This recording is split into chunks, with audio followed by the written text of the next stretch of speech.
City Council meeting to order. If you'll please join me in the Pledge of Allegiance. I pledge allegiance to the flag of the United States of America and to the republic for which it stands, one nation, under God, indivisible, with liberty and justice for all. Thank you.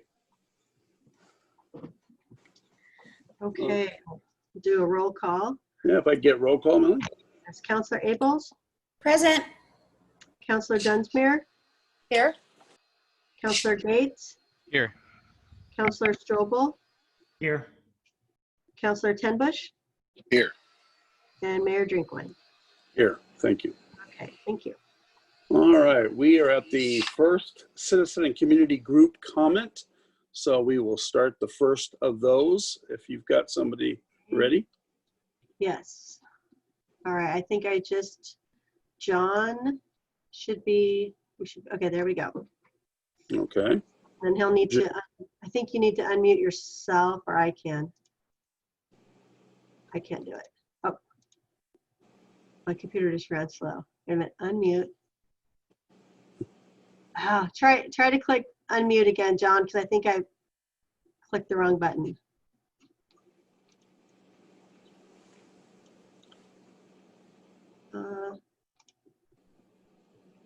Is he there? Well, I see him on the screen. Wait a second here. Oh, I think we lost him. Okay, we'll go on to the next person, and then I'll try to watch for him to come back. All right, great. All right, so this will be Brooklyn. I'm going to promote Brooklyn to panelist. Okay.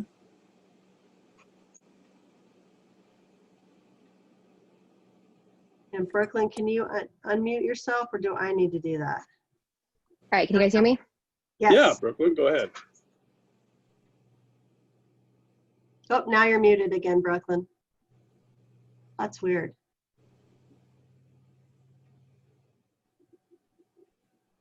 Okay, I think we got it. Yep. Yeah, we I can can hear hear you. Okay. Sorry, I'm not, as young as I am, I'm not tech savvy.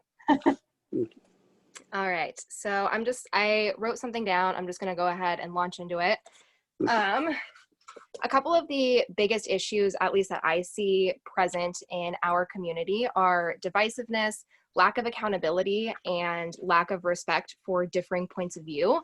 And I personally feel like those are exacerbated by Mayor Drinkwine. I know that I'm not alone in feeling like he only represents the citizens who hold the same ideals and opinions as he does. And it only further drives that point home when he takes the time to show up for and praise a community watch group that formed out of ignorance towards the current civil rights movement, but can't find the time to respond to an email asking for accountability and for an open dialogue to address some of these blatant rifts in our community. So with that said, I have 3 questions for the mayor specifically, but for also the rest of the council.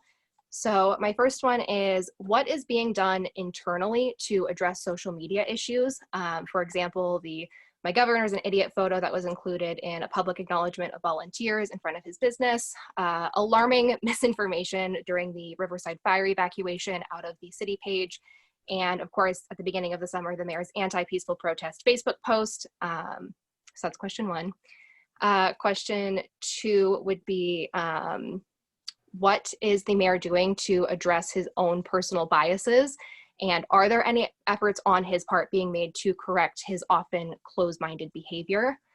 And my last one, why and when did the mayor decide to associate himself and the town by proxy with a community group that is home to members that make other residents feel unheard and unsafe and makes outsiders feel unwelcome due to the negative picture they paint of our town?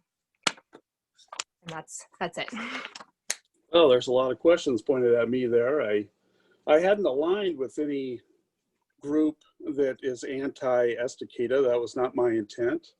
As far as people in my store, I was outside greeting people. I didn't even see the picture until a lot later on that you're referring to. I think it's the one where they speak about the governor.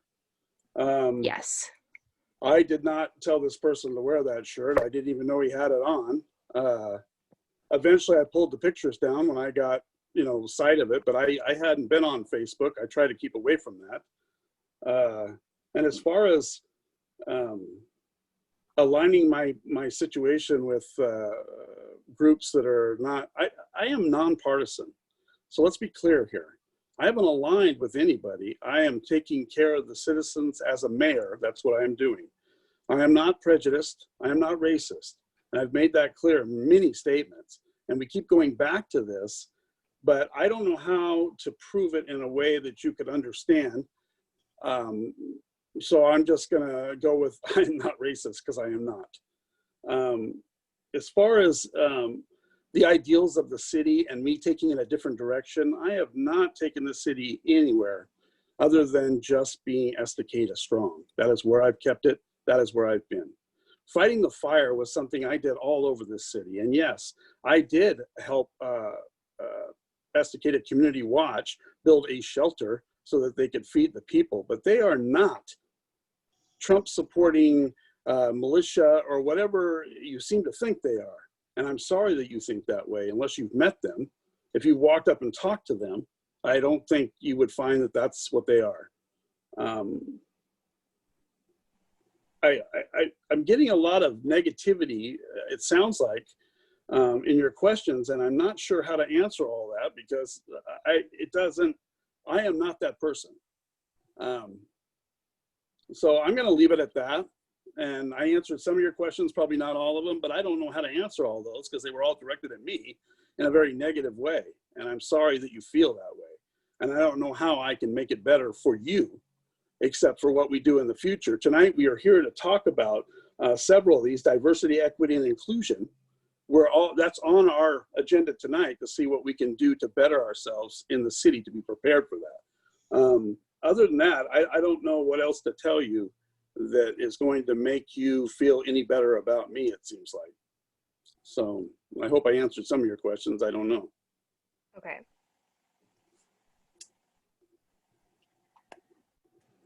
Okay, thank you, Brooklyn. Yeah, thank you. Yeah, and typically I'd like to get your name and your address where you live. You don't have to give the street number if you don't want, but just the road you live on. And if you're in Estacada, that would be great for the record. Southeast Lawrence Road in Estacada. Southeast Lawrence. Okay, great. Thank you. Thank you, Melanie. And I will put you back as an attendee and bring in the next person. Actually, I'm going to bring in the next person. I'm going to bring John back because I lost him first time. Front panelists. Okay. I think John should. There we go. All right, and I'll move Brooklyn back over.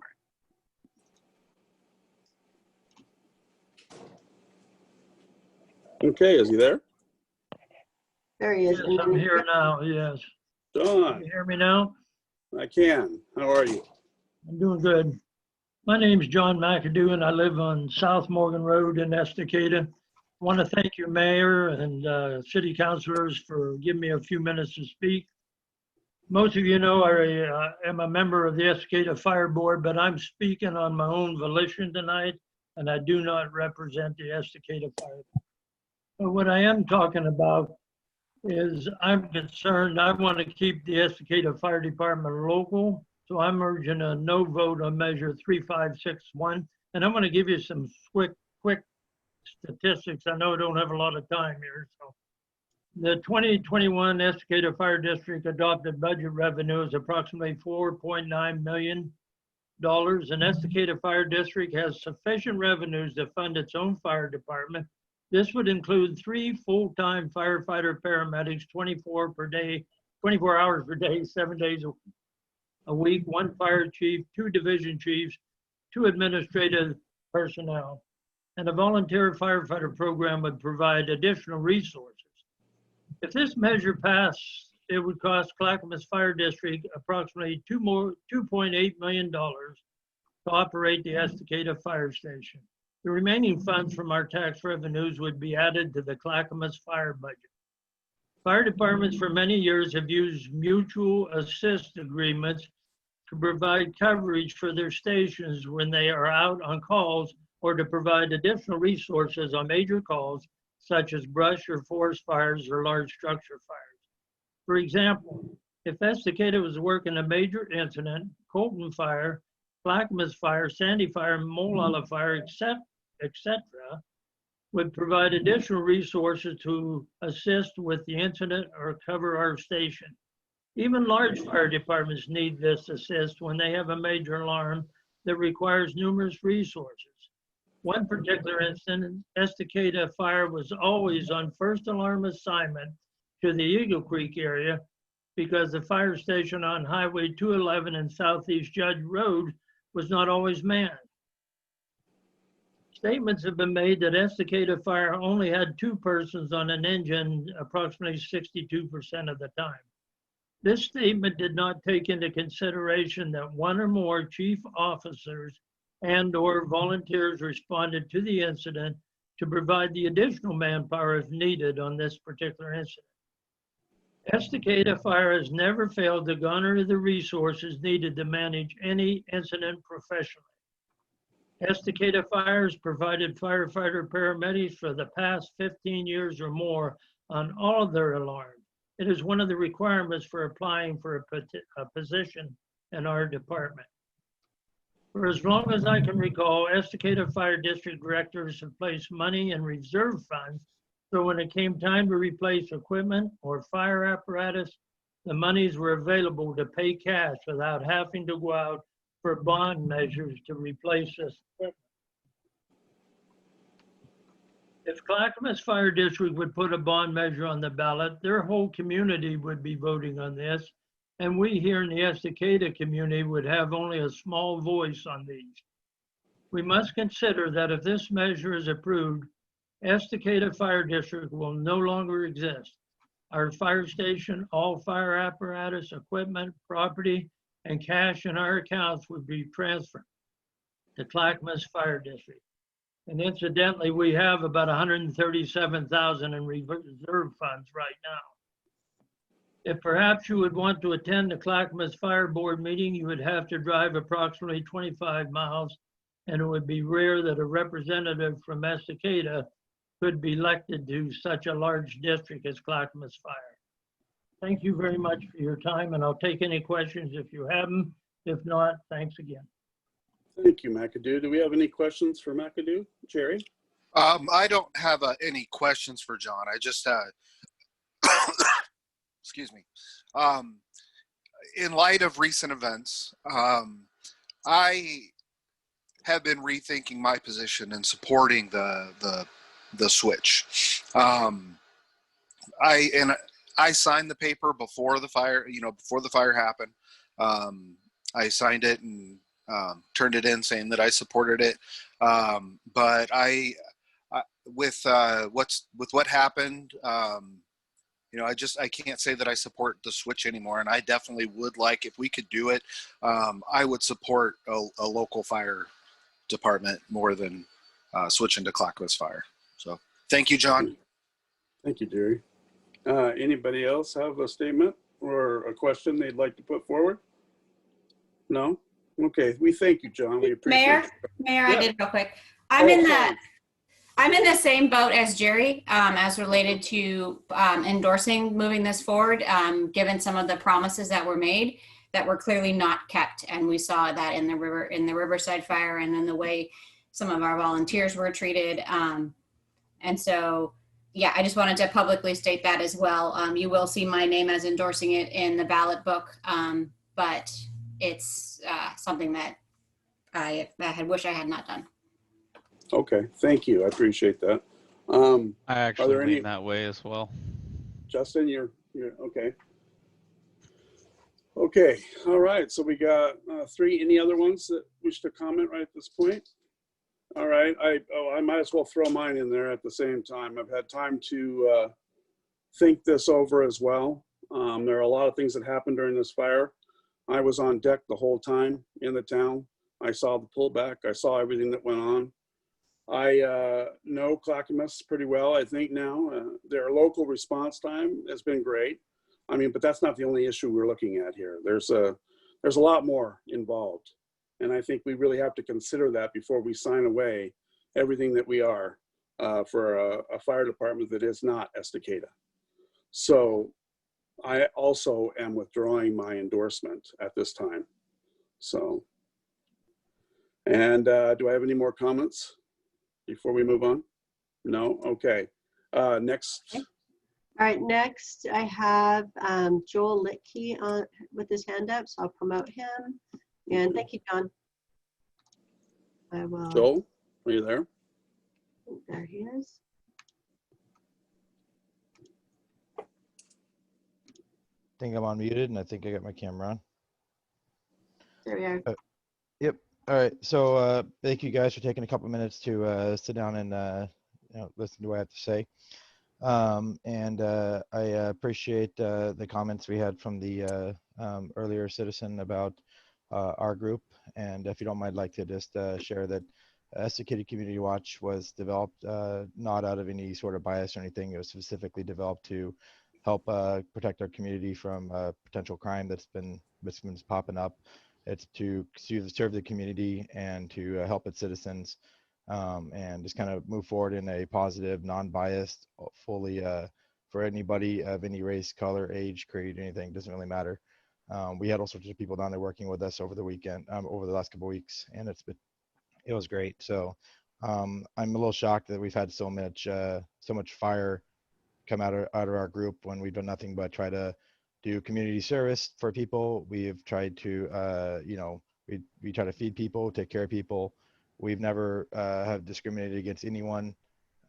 When everything happened in the previous marches, we just wanted to bring some order to those that wanted to stand up for their town. So the things that have been said about our group has been on various levels has been just shocking. But that's not the main comment I wanted to make tonight. The main comment I wanted to make tonight actually had to do with something that's coming up on the agenda, and that was the handbook. I was reading through some of the stuff for this week, and there's a part in there that, as a citizen, kind of shocked and worried me heavily. It identified counselors as volunteers, and counselors, in my book and understanding, legally are not volunteers. They are elected officials that aren't subject to a employment at will to the city. And the fact that was put in there kind of worries me a little bit, but I think if there's going to be a handbook for volunteers and anyone with the city, it needs to be identified as an elected official handbook that talks about what they would do, and then segregating the volunteers, because there's much different rules and regulations that follow behind an elected official sent to represent the community versus someone that's just volunteering for the city. So I would ask and implore that the city staff and the counselors would work to separate those two out and build two separate documents for those. Okay. We thank you for that. Do we have any questions for Joel on the panel? No? Okay, we thank you, Joel, for your comment. Next panelist. Thank All you. right. Next we have Brent. I'll promote him, and thank you, Joel. Okay. Is he there? Brent is coming in. Yes. Okay. There we go. Okay, we Let's go. see, I unmuted myself. And Yep, you're good. okay. So I'm Brent Paris. I live in the community. I live up at the end of Snuffin Road up here by Eagle Fern Park. Estacada address, by the way. So I'm also the CPO chairman for the Eagle Creek Barton CPO. And thank you for taking this. I think Estacada, besides a few comments that were made earlier, I think Estacada is actually an improving town, and I like that. I like the direction it's going. The leadership seems to be well qualified. So as a CPO chairman, I was on a fire. I was on the Dowdy Road fire, and the Public and Government Affairs lady, his name's Katie Wilson, asked for an update because she knew we lived out here in this Eagle Creek country. And so Friday morning, after the firemen had pulled out and shut us down, I had wrote a letter to Katie, and I was going to read that to the council. It said, Katie, all is much better today. However, yesterday, all of Clackamas Fire pulled off of every fire about 12:15, saying all fires were out of control, exclamation point. We all had to be out of harm's way, with a question mark. Once it was declared a disaster, the governor got her federal monies from FEMA. With this also took the coordinating efforts away from all fire departments in this area, including the forestry department. Our hand crews with our fire equipment, one dozer has successfully contained the Eagle Creek Dowdy Road fire from Dowdy Road through Bonnie Lure Park to Folsom Road back to Highway 211/224. We had some help from Clackamas Fire and many locals. And I had to say the fire department might know how to extinguish a structure fire. However, they know little about brush fires. I coordinated our efforts with the battalion chief, Burke Slater. After he had saw what we could accomplish with our crews, they began serving our needs towards controlling the fire on this side. We also had dozers and track hose on Kinsey Road, making fire trails around structures and properties. And that was, Clackamas Fire had contacted us with those needs. All of our heavy equipment was up at Fall Creek and Tumala Mountain Road yesterday, and that would have been on the 10th. Making fantastic progress to contain those fires when Clackamas Fire said, get out. We were all dumbfounded, question mark, there was no wind. Some media hype about the fire meeting coming together and causing a catastrophic event. Yes, this could have happened, but first we needed the wind, and that never transpired. We all stood down except for the locals who never gave up. All gallant efforts on this end is because the locals never gave up and ran for cover. Remarkable. Today the feds took over, waiting for orders, still waiting. Some of our logging equipment was up at Blue River. But we stayed trying to help locally. It seems like it's taking some time to get coordination in place. So this gave us time to help ourselves. So we own and run Pacific Forest Contractors here in Eagle Creek and have been in the industry of logging and road building for about 34 years. And I've educated this new generation of manpower that works for us on the proper ways to extinguish brush fire.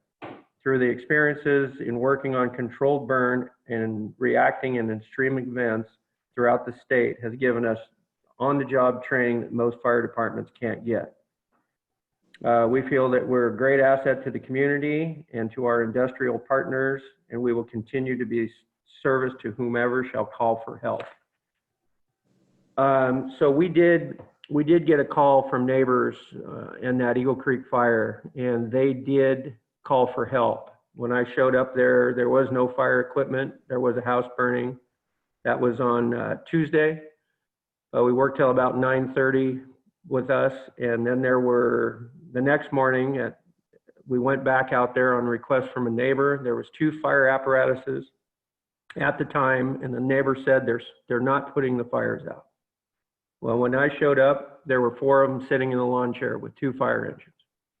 So this is the stuff that nobody hears about. There was a letter written in the Oregonian, and it did kind of tell the truth.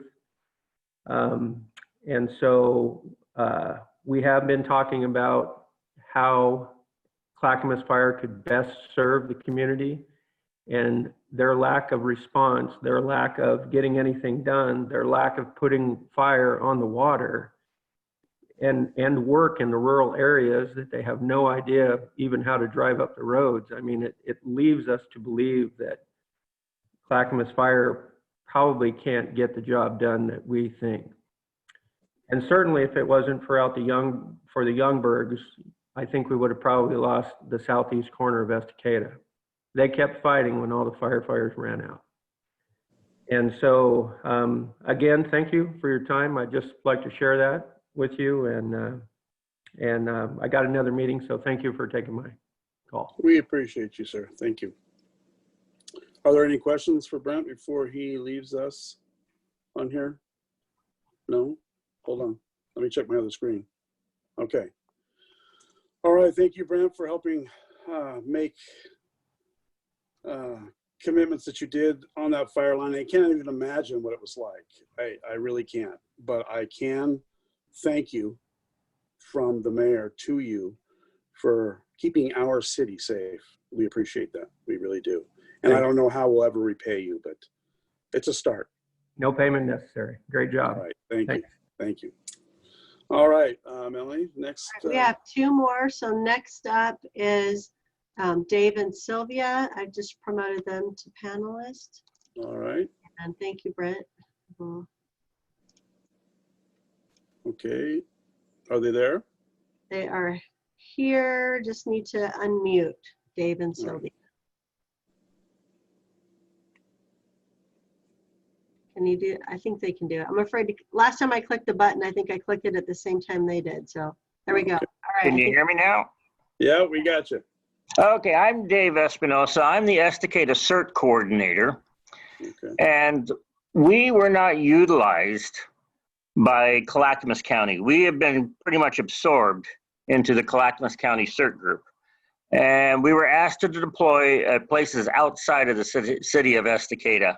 And I feel that we could have been utilized more in the city of Estacada, maybe helping Melanie with trying to get some of her work done, or Shane trying to get some of his stuff done to assist in that area. We spent a lot of time, some of our CERT members out fighting the fire, especially I live over in the Dowdy area on Springwater, and I felt didn't have a lot of Clackamas support over on this side, and we had no information of what the fire was doing, where it was going, and we happened to be walking out on Tuesday and noticed that the trees about little over half a mile away from us were all aflames, and we were only on a level 2. And we just feel that the communications that Clackamas provided was very poor. We ended up, one of our CERT members lost his house up off of Hillhawk Burn. And we've been trying to utilize the CERT group to go through his remains of the house to gather stuff. We've also, on our own, went down and helped the community watch group with distribution. So I just feel that CERT was not utilized appropriately by Clackamas County. Okay. Well, I appreciate you bringing that to our attention. I first off would like to say I want to thank your friend. I don't have his name, but I know that loss must have been hard. It's everything that you are in your home, and to lose it must be incredible. And I'm sorry for that. Are there any questions here before we move on? Anybody want to? I do have one question. Dave, I'm unfamiliar with most of the policies and procedures surrounding CERT. Who do you guys normally get a call from? Do you normally get a call from the fire department directly, or another agency that's working under the fire department? Or do you usually get a phone call from like the local government that you serve? I'm just curious. When we were under Estacada, we would get a call from the chief to deploy and assist with some functions there. Most of our functions then was being able to do communications.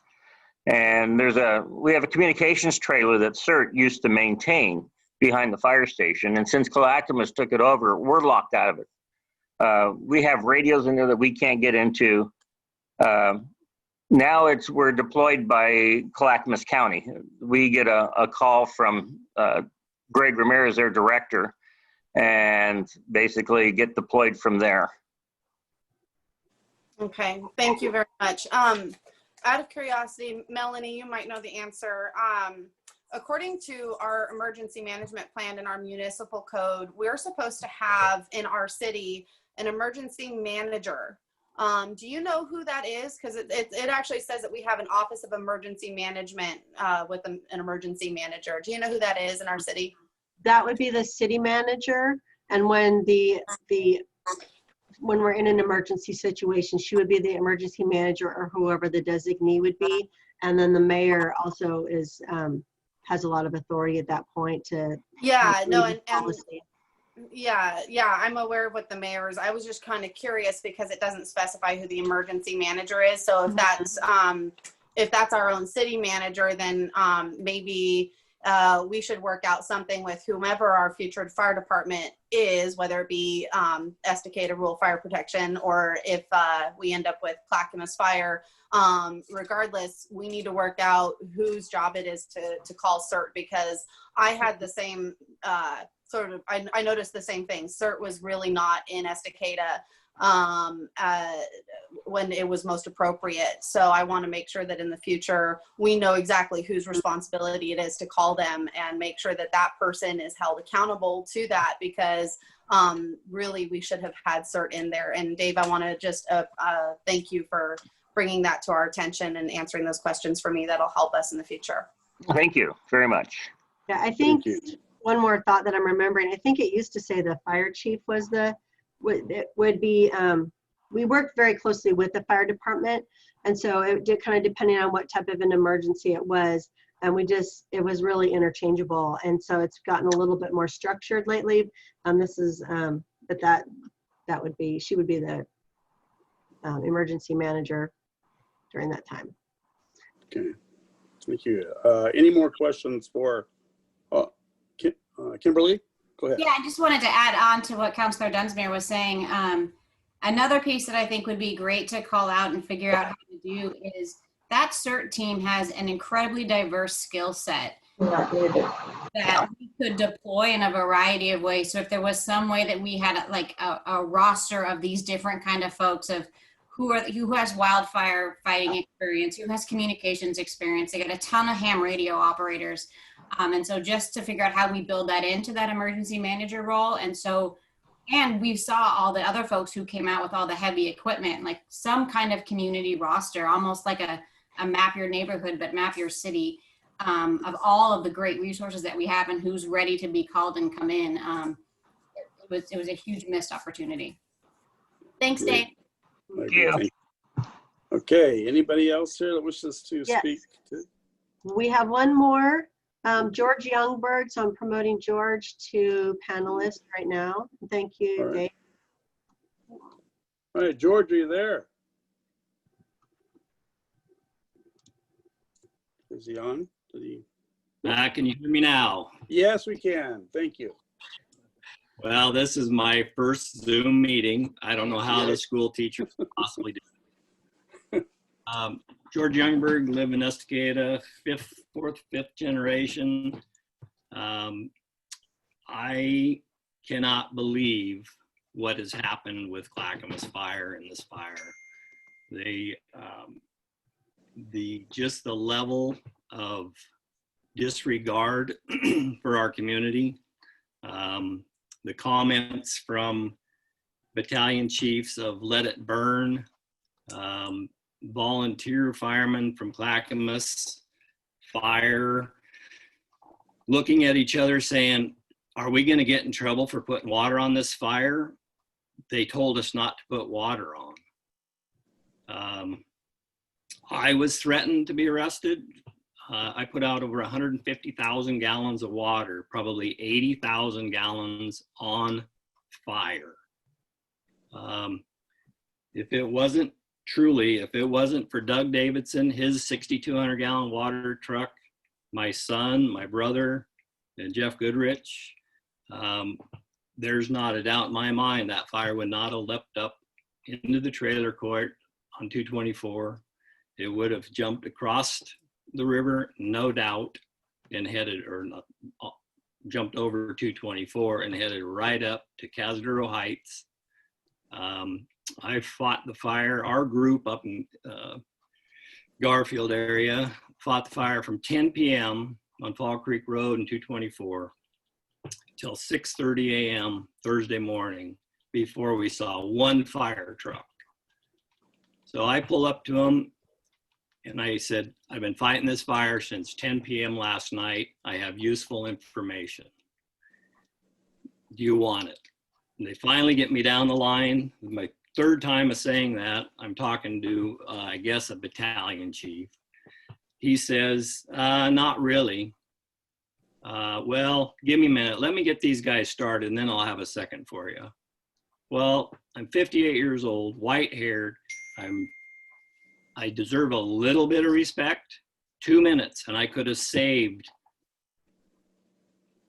probably an hour of their time. I knew what we'd already put out, what was just in a mop-up stage. I'm learning all this technology and terminology. They could have driven 2.5 miles past all this stuff that didn't need attention and went directly to the fire that needed to be put out to save homes.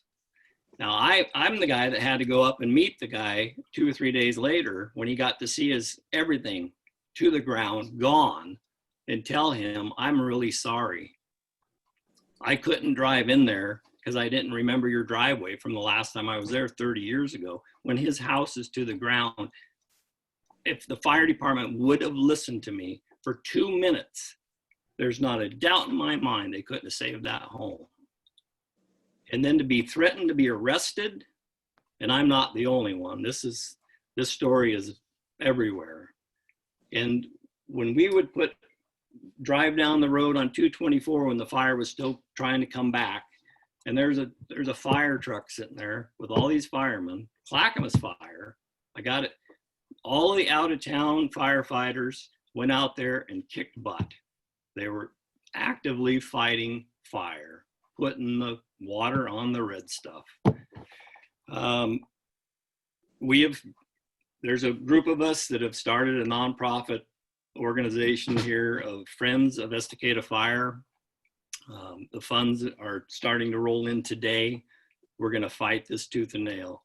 We have to get local leadership. We have to keep it here. If all you got to do is talk to the Greenups, the John Whites, the Tracy Kmeyer, Dean Fisher, Paul Miller, Jeremiah Platt, the Wheeler Boys, and there's more that I can't, the Brent Perrys. If it weren't for us, this town and this area, the community would look completely different. And the total disregard from Clackamas Fire to answer our questions, they refuse to speak with us in a group. They want to investigate all these claims that we're all saying. But in my opinion, all they are doing is trying to buy time. They've had 3 years. They got a tidal wave head start on us. They think this is theirs to have. There's people think that the money isn't there. Well, you just heard it from John McAdoo on the fire board. The money's there. Otherwise, why would Clackamas Fire want us? Why would they? Just use your business sense. Why would Clackamas Fire want us? And so we're going full steam ahead. We've hired a professional. I don't even know what you would call her. Social media expert. We're going to get signage door to door. We just cannot lose control, local control. That's pretty much all I got to say. Thanks. All right, George, we thank you for all that. And we thank you for your service to help us save our city. Obviously, I can't even imagine what it was like for you on that line, but we are all thankful you were there. Do we have any questions for George before we let him go?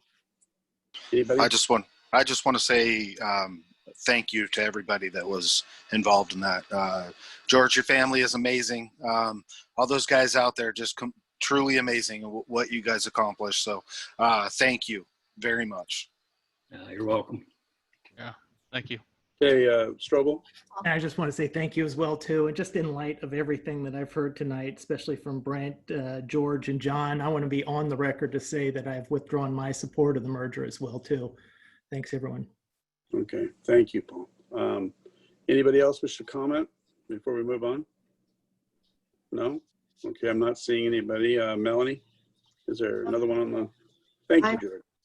Yeah, thank you, George. I'll put you back to an attendee. And I just wanted to double check. Gary and Alan, did you want to say anything? Oh, look at that. That was so easy. I didn't really mean to do that. But you had asked if you'd be able to be seen. Did you want to speak during this time or no? If we don't hear anything, we'll move on. Looks like they're muted right now, but I know that they did want to. I spoke with them previously. Okay. Let me see if I can unmute. You're still muted, Gary or Al. What do we do now? Oh, there you go. Now we can hear you. You can hear us. Can you see us? Nope. Nope.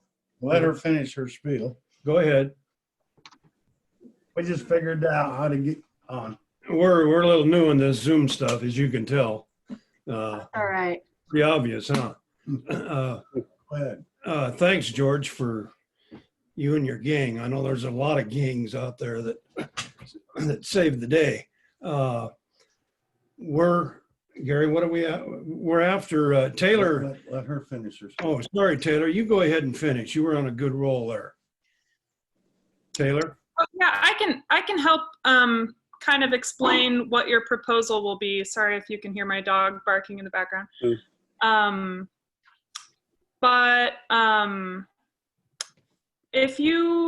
think probably the best thing for council to hear is what it is you want to do on the property. And then what I can do, I just typed up a page that shows what the code amendment would look like. So I can screen share that so that they can easily see what your code amendment proposal could be. But then for them, they probably just want to hear what it is you want to do with the business idea or the use of your property. If you want to explain that. I'm gonna let Gary. Okay. We'll get Gary handle that. What we are proposing on Alan Rodemaker's back 6.5 acres is to put in RV site there. And under the existing RV code right now, it only allows a person to stay there 29 days. Well, you got so many beautiful walking trails out there and stuff. Most of these sites are now extending that out to 6 months because some people come and stay for the summer and then they satellite out of there to other areas, then use that for their home base. That's really what we're asking for, is to look at that code amendment and move it from 29 days to 180 days, like several other Clark County has and other jurisdictions. This RV space we'll put in there, it'll be a top of the line one. It'll be a 5-star. It won't allow anybody in there over 12 years, any RVs in there over 12 years of age. You'll have an office, apartment above the office for night security, laundry mats, restrooms, maybe possibly even a pool for the existing people.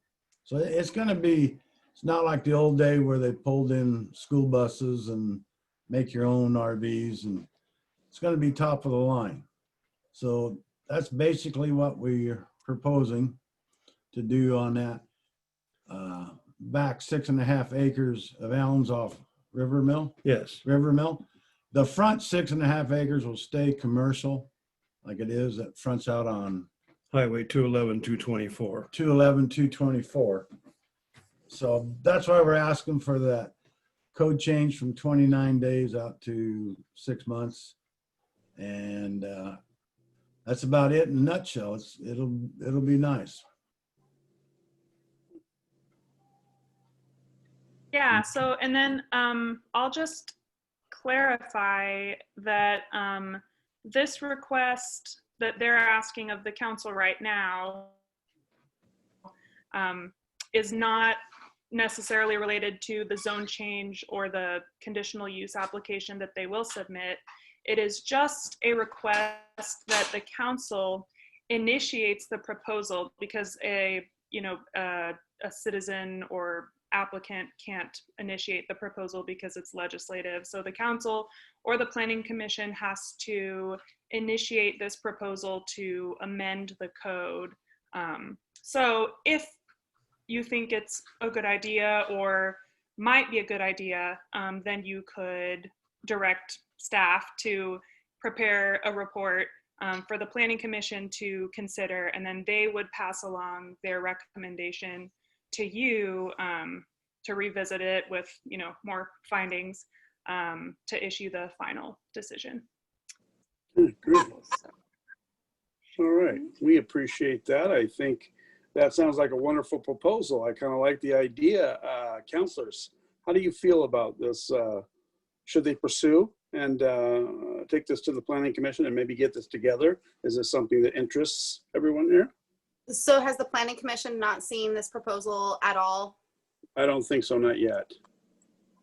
They haven't, but ahead of one of their recent meetings when this question first came up, a couple of them, maybe 3 or 4, indicated interest, not necessarily, you know, for or against, but certainly openness to reviewing it, and just said that, yeah, sounds possible.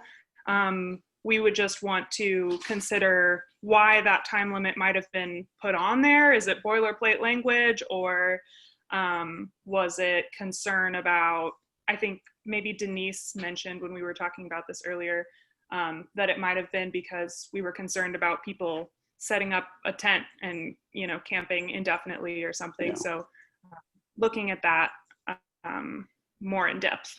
So I will say, Go in ahead. light of recent events with a lot of local families being displaced, and in addition to the other issues that we're talking about tonight being an already lack of housing available in the city, I would love to have the planning commission discuss it. And I'd also like to have them discuss it, maybe even just doing it on a temporary basis. So maybe the code, if they're wanting to propose a change like this, we can change it originally for a specified period of time, maybe for like 5 years, and then revisit the code again in 5 years to see if it's still working, or if, you know, it needs to be extended, or just let it expire at that time. So if we do make that recommendation, or ask the planning commission to look at it and recommend to us, I would also like them to explore the idea of keeping it for a specified period of time. Okay, thank you, Katie. Paul Stroll, you had a question. I was just going to chime in as well too, and give my support for this. I've heard the request for something like this to be an Estacada for quite a while. I think about ever since I've come here a number of years ago. So yeah, my support as well on this. I'd love to see the planning commission have a look at this. Great. Any other comments on this before we move along? Okay, so I think the deal is that we're all on board to pursue, Taylor. So as a directive to staff, I think you should pursue this and bring it to the planning and get it before us again, I'm sure, in a more permanent form so that we can all take a look at it. But I like the idea. I think it's very sound and it works. All right, and then Melanie, what's next on our list? All right, we don't have anybody else with hands raised. Okay. And so, and I'll try to, I pushed the wrong button that got Gary and Alan over there, so I'll try to get them off. Okay, So I great. think we're ready to move on with the agenda. Okay, good. The next on the agenda is the consent agenda. I think all of you have had a chance to read that over. Are there any questions, or would you like to move anything from the consent to council business? I'm not seeing any hands or anything. Okay, so I'm putting it out there, the consent agenda, for a motion. Do I have one on the floor? I move to approve the consent agenda. Okay, I have a first. Do I have a second? I'll second. Okay, I have a first and second. All those in favor say aye. Aye. Aye. All those opposed? Consent agenda passes. Thank you for that. Okay, we are at department and committee reports. I know none of you have had your groups or your liaison issues to deal with, but if anybody'd like to speak during this, I'd be more than happy to hear. If there's anything out there you'd like to speak about, this is a good time to do it since we have a gap there. For Go ahead, committee, the C4 committee for October has been canceled, but they do send our love. Specifically, they said that we love you, Estacada and Malala, and I wanted to share that with you all. Excellent. Thank you. That's appreciated. Anybody else? Okay. All right. We will move along here. City manager's report. I'm sure that we can skip over that since she's Well, not. actually, Denise is online here. So do Okay, great. you want to speak, Denise? Can you speak? I'm not sure. It doesn't look like you're muted, but maybe you're muted on your phone. Well, No. I don't, let's see, no camera. I guess nothing. All right. Well, Okay. we did want to say that we do appreciate all the work that all the volunteers and the agencies and organizations and different associations and churches and just groups of people in Estacada have come together, and they've done a lot of good work, and we really appreciate everybody who's worked so hard for our community. And I know I'd like to recognize Matt. He worked very hard to try to get the Fire Resource Center located in Estacada. He provided as many options and reached out to as many people as he possibly could to try to get that resource center here. But it turned out the actual ideal location would have been Colton, as far as where the people who needed help would be. It'd be more centrally located. But the place where a facility was in Malala. So there will be a Fire Resource Center. I think they're opening tomorrow at the community gym that belongs to the school district in Malala. And but Matt tried very hard to really find a location here that would work for, so it would be right in our community. And then a little good news for some. Tom Seal, our Public Works Director, is retiring. And so I think Denise had meant to send that out to you. And so it might be a surprise, right? I'm not sure how much of a surprise. But with everything that's been going on, I think that got pushed to the side. But he is retiring at the end of the month. That's this week. And Don DeRosia has worked for the city for, I wish I would have looked it up, but he's worked here a long time. He applied for that position and he meets all the qualifications. So he has been hired to be our Public Works Director, and Tom will be back part-time just through the month of October to help him transition into some of the larger projects. But we have a lot of confidence in Don's ability to work with the public and to manage, working with all the contractors and to supervise the guys and gals maybe someday. So we just wanted to let you know that we're going through that change. But we're excited for Don to come on board as Public Works Director, and we're excited for Tom to get some much needed time off. So, good. Yep. Melanie, can you hear me now? Oh yes, now we Oh, can hear okay. you. Okay, go. Sorry about that. No, that was all I was going to talk about is Tom's retirement. Okay. And sorry, okay. I have my service keeps going in and out. So I've been listening though. Okay. All right, great. Oh, and Joel, he put in the comments that Fire Resource Center opened today, actually. So if people are looking for help, that is available there. Okay, great. Well, we appreciate Tom very much. He's done his time in our city and done wonderful things, and he's been through a lot. So he definitely deserves this rest more than anybody I know. So I appreciate Tom and everything he's done, and please let him know. I think we all feel the same way. He's important to our community in every facet. So thank you. I will do that. Okay, so is that all I have? I'm going to move on to council business. We will start with the resolution 2020-016, a resolution declaring a local state of emergency and declaring emergency measures. I don't know if anybody has a comment on this or would like to speak on this. Now's the opportunity. I will say something. Okay. So I expressed during the last meeting my disappointment in the way that the declaration was drafted, kind of implying that they were using our own emergency management code that exists in our own municipal code. I expressed that concern at the last meeting and asked for a redrafted or revised declaration. What we were given was not really a lot of change and actually still missed the ball on what I was asking for. Specifically, there were 2 points that I wanted to point out in our municipal code that as it exists in 2.36, under the same section where they're pulling the action points under number 5. Specifically, I would like to have seen that the mayor or his successor may be authorized or may utilize all city-owned resources. The other point that was missing that I think should have been included and would have been relevant to this emergency declaration would have been to designate persons to coordinate the work of public and private relief agencies operating in the area and exclude from the area any person or agency refusing to cooperate and work under the coordinator or to coordinate with other agencies engaged in the emergency work.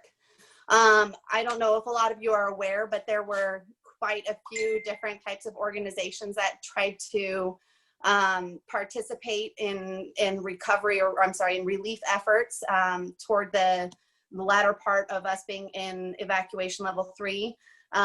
Those multiple organizations did not necessarily coordinate well with the other organizations in our area, and when asked for their credentials, could not provide them.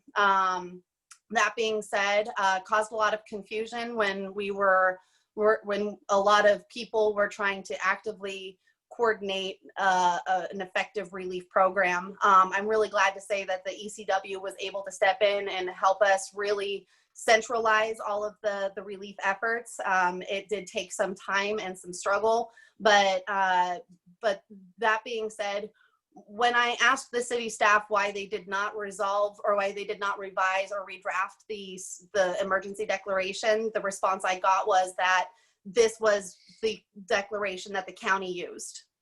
While I think that starting with the county template is a really good start, I would like to see future declarations of emergency being declared for Estacada a little more tailored to the fact that we are our own city.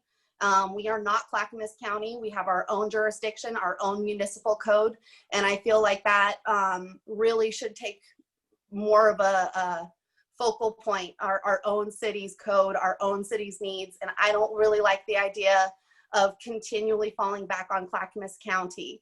I just wanted that said. At this point, us affirming this emergency declaration is not going to change anything about what happened in the last 2 weeks, but I do want that to be on record that moving forward, I think that our city should be more focused on our city's needs and our city's municipal code. And again, use the county for a template, but don't use it as a default. Thank you. Okay, thank you for that. Any other comments on this before we move on? I'm not seeing any. Hold on just a minute. Let me check the other screen. Okay. I am in agreement. I think it could have been worded out of our code versus putting Clackamas out there. I mean, we are different and we already went through this process. Unfortunately, I've been here long enough to see when we actually put this emergency declaration into place back in 2015. So I was part of that as a counselor then when that was initiated. So I would like to see us use that as well. But at the same time, it's already over with and done. So I think we can get this out of the way. Is there a motion to pass this? I'll make a motion to approve. Okay, we have a motion. Do I have a second? I'll second. Okay, I have a first and second. All those in favor say aye. Aye. Aye. All those opposed? Okay, declaration passes. Moving on, we have a very important subject that I just pretty much got talked about on this very issue. So let's spend some time with this one. It's the Diversity, Equity, and Inclusion Committee Review and Discussion. And I think, Taylor, you're going to lead us on this, kind of get some ideas as to how we proceed. Is that my understanding? Sure, yeah, I can go ahead and go through the background here and the proposed, the current iteration of the proposal. And I know that my connection has been a little bit, I'm not sure if it's great, so just interrupt me if I need to repeat something. Okay.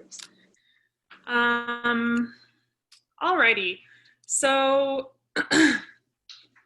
Just so that we're all on the same page, I'm going to go through the whole background. Most of this is already known. Protests opposing racism and police brutality erupted throughout the nation following the police killing of George Floyd in Minneapolis, with the Black Lives Matter movement playing a primary role. While most of those protests have been peaceful, several cities experienced rioting, property damage, and violence between protesters, police, and counter-protesters. Estacada's local vigils, protests, and marches have also been peaceful. Some community members expressed concern that they would not remain peaceful. Public controversy following the mayor's misworded and inaccurate statement about shutting down the vigils prompted the city council to hold a community listening session on race-related issues in the city.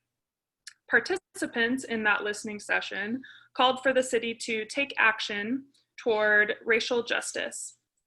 During that August 3rd council workshop, the council discussed options that the city could pursue to support diversity, racial equity, and inclusion in public processes, the city's workforce, and the community in general. They expressed as an advisory body and liaison to promote racial justice, diversity, and inclusion.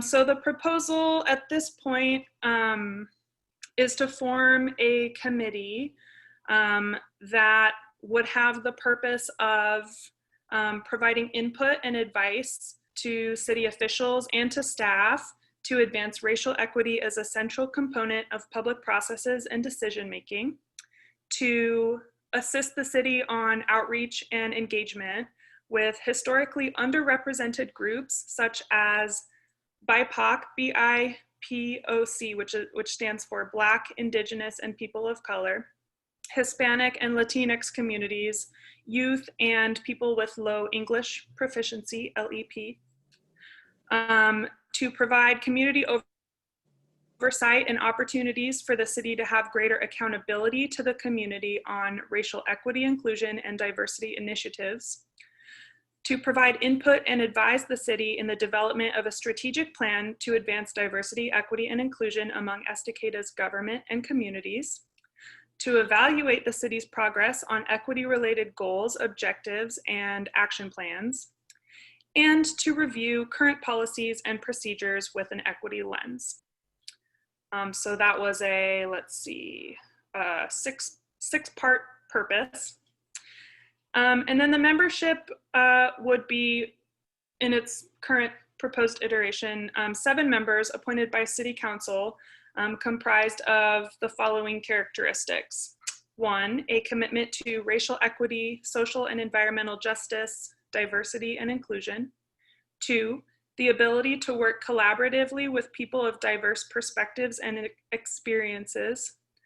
3, connections with local, historically marginalized communities, such as Black, Indigenous, and People of Color, BIPOC, Hispanic and Latinx communities, youth, and those with low English proficiency. 4, experience, skills, and knowledge in policy development, evaluation, local government, procurement, public participation, research, education, or business. 5, the ability to represent the demographic diversity of Estacada. And 6, a resident of Estacada for at least 1 year, considering the school district boundaries, so people who might not actually live within the technical city limits, but still part of the community. And the committee would be a standing committee existing in perpetuity unless dissolved by the council. Okay. Well, that is definitely a lot of information. I think, Kimberly Abels, you said you had some people that would be beneficial to this as well. I remember back a few meetings you had talked about that, maybe bringing them in to help us with this. Is that something that they would still be interested in as well? Yeah, so what I had mentioned, I sit on the Leaders for Equity, Diversity, and Inclusion Council, as well as the International Association of Public Participation Board. And working with Taylor, we pulled in a lot of kind of what those core foundations are to help build this, but also tailor it to Estacada. And so I think there's a lot, we do have a lot of folks in the city that we can leverage and that will want to participate in this work and are itching to take it on. And I just want to thank Taylor for all the hard work it took to get this going and the rounds and rounds of drafts that we went. But I think we landed in a really good spot. My only question would be, and I guess this is more of a technical question, by it being a committee, does it have a city councilor that is assigned to it to help facilitate and to listen in on their meetings, understand what's happening and can report back? Or does that have to be a different kind of committee for us to establish that a city councilor should also sit in on this and be kind of the liaison between the two? Well, I think we definitely should have a liaison to this, most definitely to bring it back to council as we move along. But we could designate one counselor or even myself, since I have been at the center of a lot of this. As we move along with this committee, I think, would that be something we could do, Melanie? Yes, I think that this would be a standing committee like the rest of the committees and commissions that we have. From what I understand, that this is that type of a committee, and we would have it would be staffed so that they would have staff support, but then also to designate a liaison too. It would be great. Okay.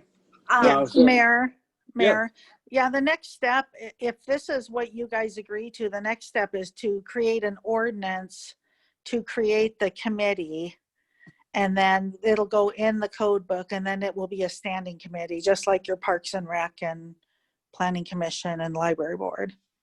Okay. Well, that definitely sounds like a good thing to have. I'm in agreement with this. I feel that it is well-versed and put together in such a way that really brings us to the table. I can appreciate that. Does the rest of the council feel this as well? I do have some technical questions. Okay. In here it says resident of Estacada, but at the same time you're hoping to connect with youth. Is there an age specifically of the type of, or the membership that would be allowed, or is this going to be all adults? Or are we going to allow youth participation on this as well? That's a good question. I think when we put in youth and the way that I've seen it used before, it especially when we're talking about it being a resident, it falls from like the 18 to 25 category, not so that would be young, and youth would be kind of in that block, not, you know, not the teenagers. Yeah, you got to be at least 18 and be registered to vote and all of those things and be an official resident of Estacada. But I do think that we have a lot of folks who would fall into that category. But yeah, it would be like that. I think we maybe need to make that more clear that it would be the 18 to 25. Okay, so like registered voter instead of resident or something like that to make that distinction. I think I don't want to say registered voter because I don't want to put up that barrier, but maybe if you want to make it specific to 18 to 25, I think we can add that language in.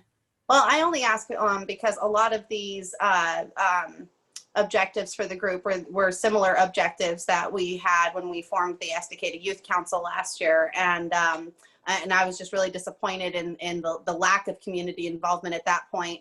I'm glad to see that, you know, we have a lot more people wanting to step up and get involved, that, you know, compared to this time last year when there weren't a lot of youth that wanted to stand up. That being said, I like the idea of the group, and if we wanted to have more teenager or youth involvement, that maybe a revitalization or a rebirth of the youth council would be in order as well. I just wanted to throw that out there because I think that would also help serve the purpose of connecting with youth. So just wanted to throw that out there. Otherwise, I'm in support. Okay, great. I think we're at that point. I think we're all in support of continuing with this and bringing this to a fruition. I'm assuming council is in agreement with this group that we're going to commit to. So I think right now staff is looking for a nod to proceed. Is that what we're looking for at this point? I do have one request. Yes, Jerry. One request. Kimberly, I know your term is coming up. I hope that you would consider being part of this committee when it is formed. I think that you would, the city would benefit greatly with you being part of this committee. So I hope you consider it. I think that goes for everybody. Thank you. So I think the head nod is there. Go ahead and proceed with this. I think this looks good. And I'm going to move on unless there's any other questions that I'm not Mayor seeing. Drinkwine, I have one Yeah. thing that's not on the agenda, but it's related that I'm hoping I can also direct staff for. I feel like we hear a lot of times that this DE work is it takes a while, and our committee wants to see action. And I have a small action that I would like to be able to propose staff to work on that's related to this. And that would involve developing an Estacada land acknowledgement that acknowledges the indigenous people that used to live on this land, that we have represented in murals, and have it be a land acknowledgement that can live on our website, read at the first meeting of the first council meeting of each month, just so we're acknowledging and we're moving forward and we're showing how we do understand past harms, and we're trying to move forward, and we're trying to be as helpful and acknowledge what it means for us to be here. And so I'm hoping that I would have council support to try and figure out what that resolution and that statement could look like. A couple of 4 sentences, I think, would be a great way to show that we are fully in support of this work. Okay, great. How does council feel about that? Are we all on board with something like that? Any questions to it? I would have to see what you're referring to in order to make any decisions. I'm sorry. I would like to see what is being proposed before I make any decision one way or the other. I think that's fair. I think, is that okay? Yeah, I think we definitely would need to draft the language and then bring that back, and that will help kind of explain exactly what we're looking to do, and folks can understand it a little bit more. We're seeing a lot of counties and universities and schools take this on, and I think it'd be a great way for Estacada to get out in the forefront. But it's a fairly new concept, so yeah. And I'd be happy to send you some samples, Councilor Dunsmere, as well. Yeah, I think that's a great idea. Okay. So I think that said, we can continue with that as well and just kind of add that into it. You come back with the verbiage and we'll kind of go from there on that one. But yes, I think this would be good, and I'm looking forward to it. So thank you. If we're all done with questions, I'll move on to the next one, if it's okay. There's any other stuff out there? Okay. The next one on here is a resolution 2020, a resolution of Estacada City Council establishing the ad hoc committee on housing, affordability, and diversity, CHAD. So we all know what that means. Melanie, would that be you, or would I go to Taylor on this one? I'm not sure. Or Matt, sorry. Matt, yes, Matt. Okay, you're up to bat, Matt. Back up by Taylor, I think. Hello there. Yeah, no, Taylor and I worked on this together. You can hear me okay, I presume? Yeah. Okay, excellent. Denise was kind enough to text me and let me know my hair looks fine. So I appreciate that. Okay, so, well, first a question regarding the committee that was just considered. Is there, Melanie, is it fine with just the nod rather than any sort of vote? You probably know better than I. Yes, yeah, we just needed a consensus to go ahead and draft up the ordinance. Then they'll vote on the ordinance when that is brought up. But yeah, but I think that's pretty much all. Just consensus that there's agreement. Okay, all right. Now this is different than what you have an actual resolution, so I'm not sure if that's I have to reach out. Yeah, a little different. Yeah, so what we're considering now is a resolution. It's not going to be, the reason why the other committee is going to require an ordinance is because it'll be a standing committee that will go into the Estacada City Code. What we're proposing to form here with the Committee on Housing, Affordability, and Diversity is an ad hoc committee that will live a finite life to consider sort of a strategy for the city to pursue. If the council found it to be helpful and something that was needed on a perpetual basis, then you could certainly direct at some future point to convert this ad hoc committee into a standing committee. But right now we're just looking at a temporary time period. So what we're considering here is a product of the recent conversations that have been going on for over a year now surrounding the topic of a construction excise tax, specifically in order to fund and subsidize affordable housing with a capital A as we defined it in our last meeting. In the background section of your staff report, you see kind of the history and genesis of that conversation beginning as early as May of 2019 and then leading all the way to tonight. I'll probably skip that background section because I think we're fairly well versed on where we've been. Where we go now is up to you, but last meeting you directed staff to propose this committee and to propose what a membership might look like in terms of roles, who ought to be represented, what voices needed to be heard in order to discuss and make recommendations to the City Council regarding housing affordability and diversity in the city. So we've laid out some basic points here, a purpose, what that 9-member committee would look like in terms of what types of folks would sit on it and inform the strategy development and recommendations. So briefly, the purpose here, we would like this committee, as proposed tonight anyway, to identify relevant issues, barriers, and opportunities relating to affordable housing in the city and the surrounding area, region we have here. B, to provide recommendations to the council and staff to meet the variety of housing affordability needs in the city. And then C, assess progress toward meeting housing needs identified in the housing needs analysis and in the county's regional housing needs analysis. And then this is the part where we probably need some discussion, is the membership. As we staff took a look at what a good diverse group would look like in terms of the varying interests and impacts, beneficiaries, and perhaps those affected in perceived negative ways. Who are the voices we need to hear from? And this is the list that we came up with. If you would like to add to it, subtract from it, or amend it in any way, we should discuss that tonight. But you see these 9 entities or roles as we've developed them under membership.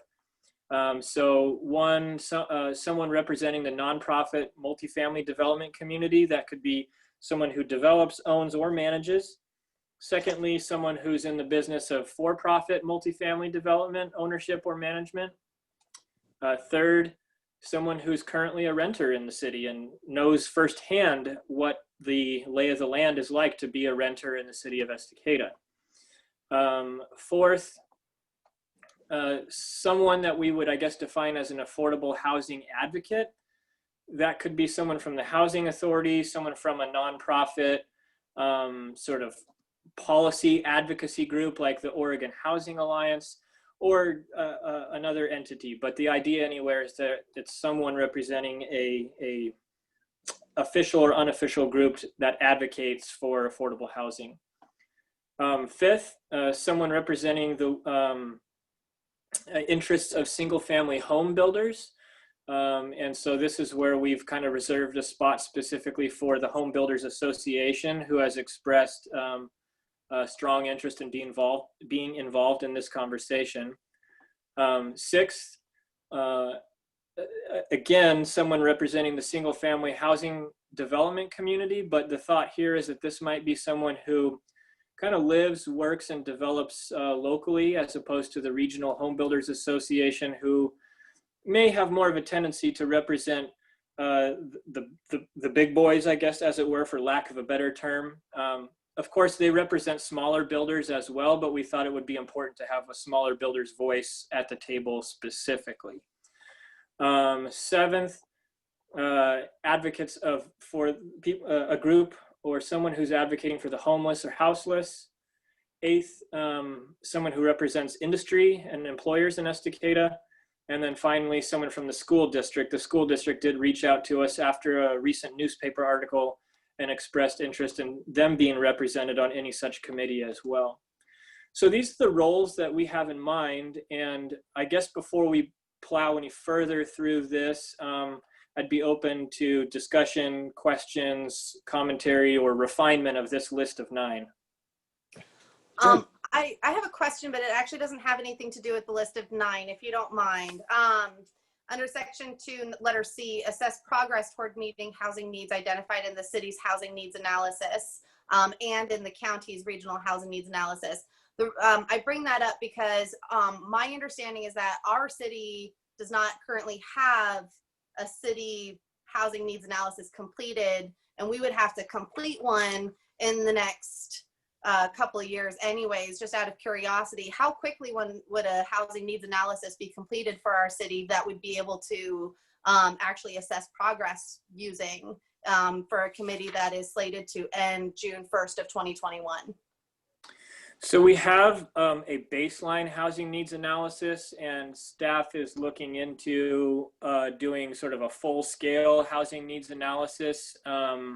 I think there's money for it in the budget, and Taylor, you may have already begun work on the procurement piece there for hiring a consultant to help us with that work. Taylor, can you contribute there? Yeah, that's right. And I've talked also with DLCD, the Department of Land Conservation and Development, about what that process will entail. And so at this point, we are, I guess I'll just wait until Denise is back from her vacation probably to put together that, request for proposals to go out for bid to start that process. And then in terms of the timeline, it sounds like it's something that would take about a year. We could ask, whether or not we wanted to integrate the housing needs analysis, which is its own thing, with something that other cities sometimes do at the same time, which is like a housing production strategy type thing, which can be a good idea to integrate those things. And if you're going to do both, then it is cheaper ultimately to do them at the same time. But of course, it would add on to that cost. So whether or not that was part of it, and how much community involvement there, we wanted to have in the actual analysis, would potentially inflate that timeline a little bit. But I think roughly a year is what it sounds like it could take. So then we would be sort of asking a committee to assess the progress toward meeting housing needs identified in an H&A that isn't going to exist for at least 6 months, probably after the committee's slated to end. I think what the committee would begin with is a baseline assumption and data-driven assumption that comes from that baseline housing needs analysis that we do have. I don't think that there's any conflict or a disagreement about the acceptance of the fact that there's a need for multifamily housing and affordable housing in the community. Yeah. So that's the fact that they would kind of operate from initially. Your point is well made, though, that we may not have a full study available until perhaps about the time that this group is going to sunset out. So I guess there's 2 ways to address that. We could adjust that date tonight, or it could be adjusted later on as the need is and the timeline is better understood. Okay. All right. Go ahead. It was. I guess, yeah, if there's any other comments or questions regarding the membership at this point. No, I think that sounds good. I'm in agreement on what it is. So tonight you're looking for a vote to initiate. Is that what we're looking for right here? Yeah, so if there's no other questions about the membership, I guess I'll continue walking through the remainder of this, and then yes, a vote on the proposed resolution which follows this staff report in your council packet would be what we're looking for. All right, great. Hey, Go ahead and Matt? continue on. Paul? Oh, go ahead. Yeah, Oh, Paul. just for clarification, that membership, we're not necessarily looking for people who are residents of Estacada to be on this, right? You're looking for developers, nonprofit developers, for-profit developers. These would be from people more industry experts than people that are truly within the city of Estacada. Is that right? That's right, and that's mainly just due to the fact that given that Estacada is a fairly small community, we may not have, for example, a nonprofit multifamily developer, within the city or even within the area. And so for those roles, yeah, we would look to kind of whoever. But it's important. One thing that I noted here at the bottom of the responsibilities section, the decisions of the committee will be made by a majority vote of that committee, but they don't become effective in any way at all until those recommendations are brought to the council and you all consider them, revise them, and adopt them. So yes, the voices of outsiders of the community will be part of the recommendations, but ultimately you council members will decide whether or not their recommendations are worth adopting or not. Okay, thanks. And to me, the list of 9, I mean, it seems great. It seems very well thought out. I like at the end, that if we can't fill one of the seats, we would look to fill it with resident at large within the school district boundaries as well too. I think that expansion outside of city of Estacada would lead to a maybe some more experts and more diverse experts being able to come in as well too. So I think that's a good idea. Okay, great. So then continuing on the note of responsibilities, this is kind of hand in hand with the purpose section, but specifically by adopting this ordinance, you, the council, would be charging this committee as follows. They would be charged with developing a strategy aimed at promoting the development of diverse and affordable housing with the city. Specifically, that strategy would have some sort of requirements or guiding points for this committee to work from. The strategy should be unique to Estacada's housing needs as demonstrated by data. We just talked about where that data would come from, an HNA. That strategy should be informed by the perspectives of various housing stakeholder groups. And so we've tried to represent that in the list of 9 there. Their strategy recommendation should be composed of policy, programmatic, and administrative recommendations. So that might include a construction excise tax, or it might not. It kind of depends on where the conversations within that committee goes. And then finally, the recommendations and the strategy should be feasible and fair to the greatest extent possible in the burdens or advantages they placed on various housing stakeholder groups. So, for example, one concern that the Home Builders Association has raised is that they feel like a CET potentially puts the sole burden financially for affordable housing on single-family home builders and or the purchasers of those single-family homes. And so this group ought to discuss how that financial burden of incentivizing and promoting housing could be shared, I guess, across a broader group of affected parties. They may decide as a committee that it's okay with them that the developers and the purchasers of homes are the ones who bear the burden, but that's a conversation that they need to have and make a recommendation on. Finally, timeline and lifespan. This can certainly be amended tonight. It's not set in stone, but it's a starting point for conversation. So this committee would exist from the time that members are appointed. So after this resolution is adopted, then we staff would work and reach out to the community and also to these specific groups that we've identified to try and get representatives for these 9 slots. And once we have specific names and organizations to add to for consideration, then the council would appoint those committee members. So there's one step remaining, I guess is what I'm trying to get at. And this committee would exist from the time that you all appoint those specific members, not tonight, but when you appoint the membership, through the calendar year of 2021, or until the committee is renewed or dissolved by the city council.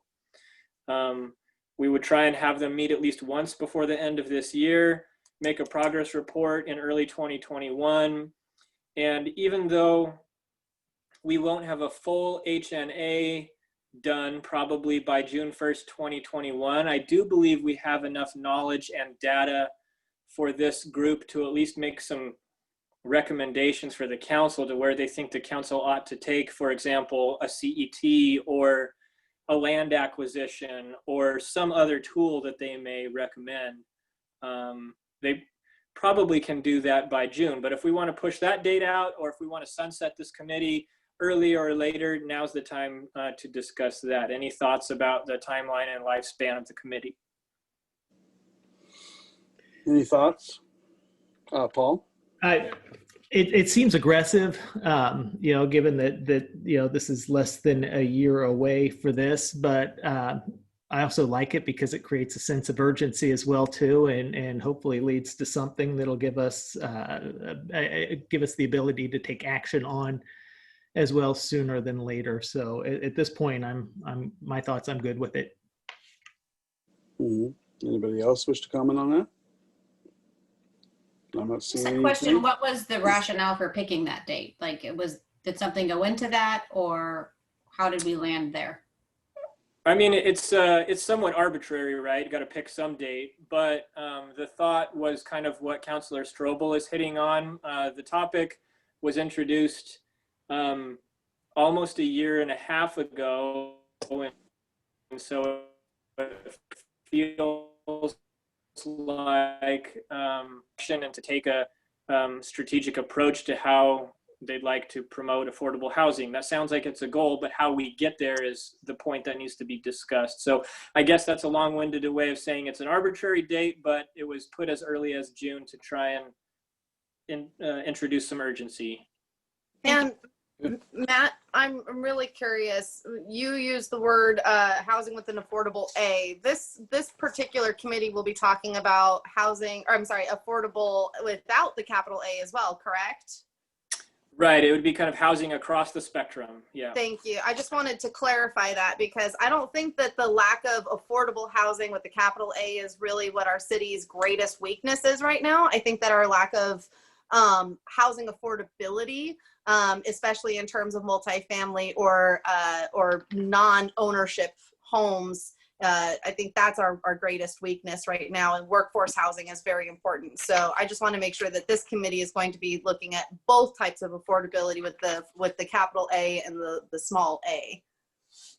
Yeah, absolutely. I guess that's the best phrase I can think of, is they'll be discussing housing across the spectrum, but with a specific eye to multifamily and affordable, both with a lowercase and a capital A.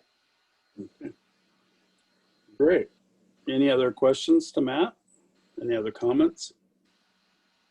Okay. Well, Matt, what are you looking for here? You want it to be a motion written like it is here, or is there another language you'd like us to use?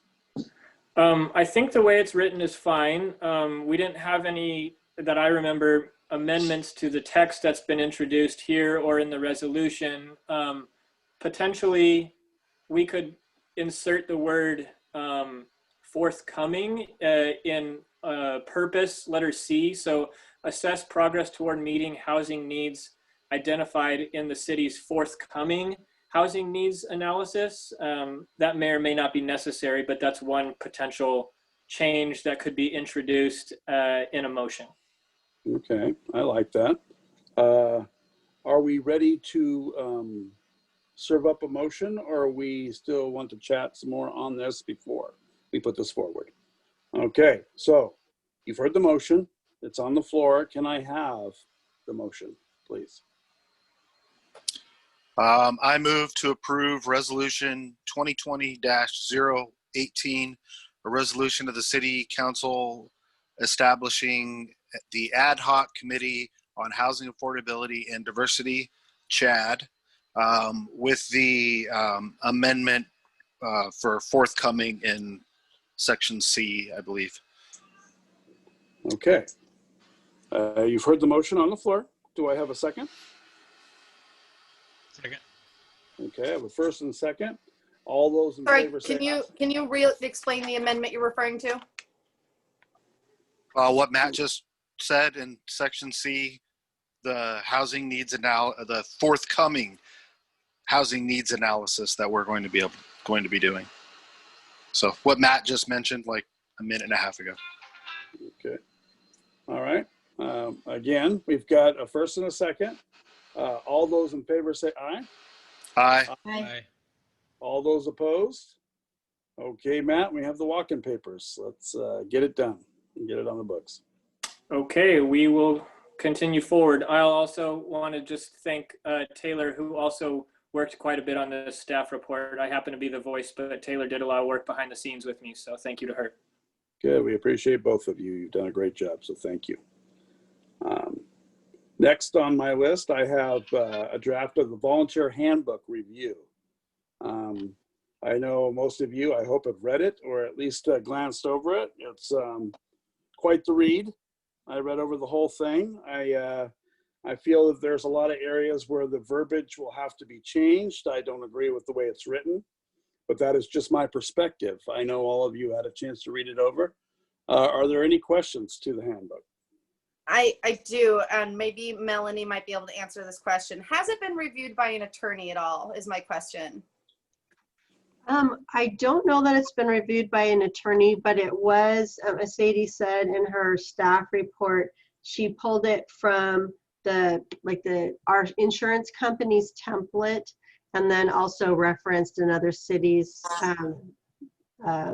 guide. So I don't know if Denise wants to speak to that, but typically when we get templates from CIS, they're pretty thorough, but not always perfect. So if you guys have questions, you can also email Sadie. Don't email all of y'all, but just you can email Sadie questions or suggestions, or if there's like certain sections you want to look at tonight and talk about or point out, we can do that. We've already had one thing pointed out during the citizen comments that we can take into consideration. But any other concerns that you have? Or I guess that concern that was pointed out earlier was a pretty big one, and I was going to point out the same thing. I've never heard of an elected official be at will. that was really shocking, and especially since the at will was not specified to whose discretion that at willness was. So I actually don't even really want to entertain too much of this until it has been reviewed by an attorney, just because a lot of it just seems kind of like a hodgepodge of law that already exists in statute or council rules. I saw a lot of these proposals are probably more appropriately placed in our council rules. I also would really like to have our council rules published online if that's at all possible. Whenever I try to find our council rules on the city webpage, I can't seem to find them. And I know that they exist, at least on paper. I just don't see them in a digital format, and I would appreciate a copy of that. That being said, this handbook seemed, like I said, kind of like a hodgepodge, and then some things just filled in here and there that kind of scared me. So really, I'd prefer having this looked over by an attorney before I even entertain any of these ideas. Okay. Any other comments to the handbook that you've all had a chance to read? Is there any questions or concerns that appear to any of you that you might want to voice at this time? I would agree with what was said. I think that we need to have someone like an attorney look at this or something, because it does read funny. Yeah, I noticed that too, but I thought we'd just kind of look it over. yeah, we can check into that to see. I'd be really surprised if CIS, who has to back up all of this stuff, if they would promote something that they didn't feel was right. But I do have questions I need to go back and read about, because obviously counselors are not, elected officials are not at will. at the will of the people. And so we'll take a look at that. But other, like if you wanted to point anything else out specifically, or just, what we're trying to do is we have a lot of volunteers, people that are on our committees and commissions, and then also people that maybe volunteer at the library, a handful of those, and people that volunteer for events and things. And we just wanted to give them an outline of. Melanie, I think that Joel Litke hit the nail on the head on that one. People who are volunteering with the city in a specific capacity should probably be separated from people who are serving on a more official, whether it be elected or appointed, because my understanding is that appointed positions hold the same level of responsibilities and obligations and laws that we have to follow as the counselors do. So really the committees and the commissions and boards that we have are already following a lot of the laws that we as counselors have to follow as well, which again, this handbook included a lot of those statutes and that already exist in law that we should all be following anyways. If maybe having them participate in, trainings that we have at City Hall once a year when we have maybe our workshop, or doing something to get them involved so that they're aware of what those statutes are, but maybe that could be helpful. But if you're looking for something that it should just be tailored to the people that will come and help volunteer in an event here and there, who don't serve on a board or commission or anything like that, that would be a completely separate handbook. And I didn't see really anything in this handbook that would pertain to that scenario right there. Okay, we'll revisit that and take a look at it again. I don't have maybe separate the two types of volunteers is what I'm trying to say, what Joel was saying earlier. I think that that's a really good idea, is to make that distinction, that a regular volunteer is separate from an official, elected or appointed. Okay, yeah, thank you for pointing that out, and we'll look into that. And my questions have already been answered, so I'll just go Kimberly, sorry. Okay. I really like the idea of this, and I think it's super important. I think it's actually more important for our boards and our commissions and those committees that we're forming than it is specific to our volunteers, because I think those folks are the ones that we appoint, or the council will appoint, and they do need to be held to a different standard. My only two notes where I would like to see us be specific, but when we say we'll act with professionalism, that word is tricky and it means a different thing to different people. And so I think we need to be a little more explicit. And then I would also like to see what the accountability mechanism is. If there is an issue that needs to be resolved on a commission or a committee, how we expect that to go, and what to show that we have planned for if there is a problem, we know how we're going to handle it before we're in the problem. Okay. Fair enough. Good point. Thank you. Yeah. Any other comments before we move along? Okay, so really all you're looking for tonight is the first draft we've had a chance to voice on this. We're going to come back with another version that is possibly fine-tuned and then go from there. Is that what I'm getting from this? So you don't need a vote or consensus or anything at this point? Right. I think that's what I'm hearing too, if that's what I think what everybody's saying. So I think that's agreeable at this point. I think everybody in agreement that that's where we're at before we move on. Okay. So thank you. Go ahead and forward. And thank you very much. Yeah, okay. Now we are going to go into the public hearing. So I will now shut down the Estacada City. One more thing. Before the public hearing, I don't know how long that might take. Does anybody need a little break? Are we all doing okay? You guys are just tenacious. No, I would love a break. Can we take 5 minutes? Hours. I would love a break. Right. 5-minute break, please. 5 minutes. We can turn off our cameras, and then when everybody pops back in the next 4 or 5 minutes, we'll start up. All right, great. Okay, thank you.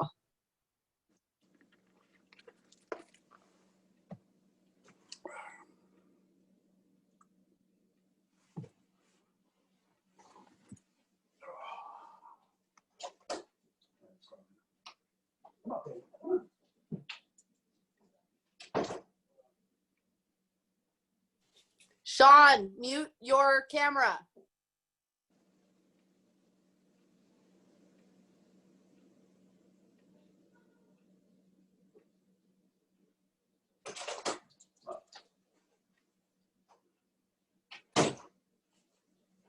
Okay.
Thank you, everybody. I was starting to die on the vine right there. So. It's okay. I had a gourmet meal of peanuts. Okay.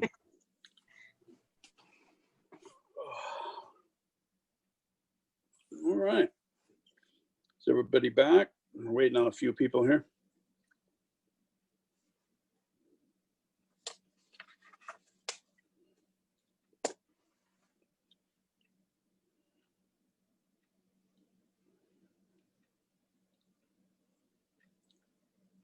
All right. Do I have everybody that needs to be on?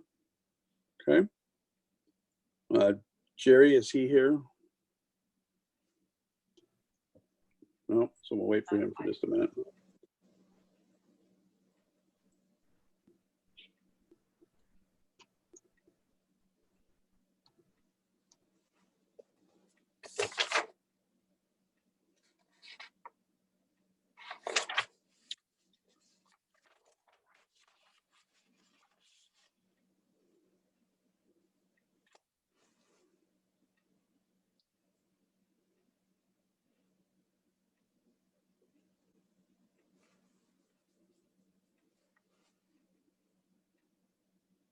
Okay, there he is. Sorry, guys. Oh, that's all right. That's all right. Okay. I think we're waiting on Kimberly. Is she still around, or she should be coming back any minute? All right, we've got everybody on board. Okay, I will now close the city council meeting and open the public hearing on the annexation application 2020-03.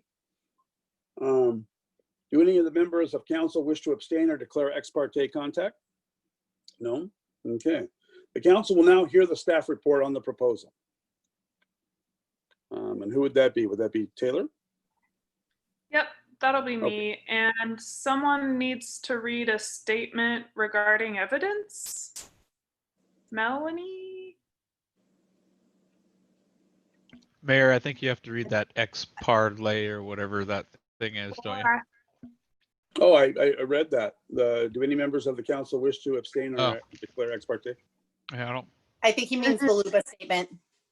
So which one? The LUBA statement. Yeah, Yeah. that comes after the staff report. He Yeah, has the it staff down. report has to come first. Yeah. Oh, okay, sorry. Okay, then I will share my screen. Maybe.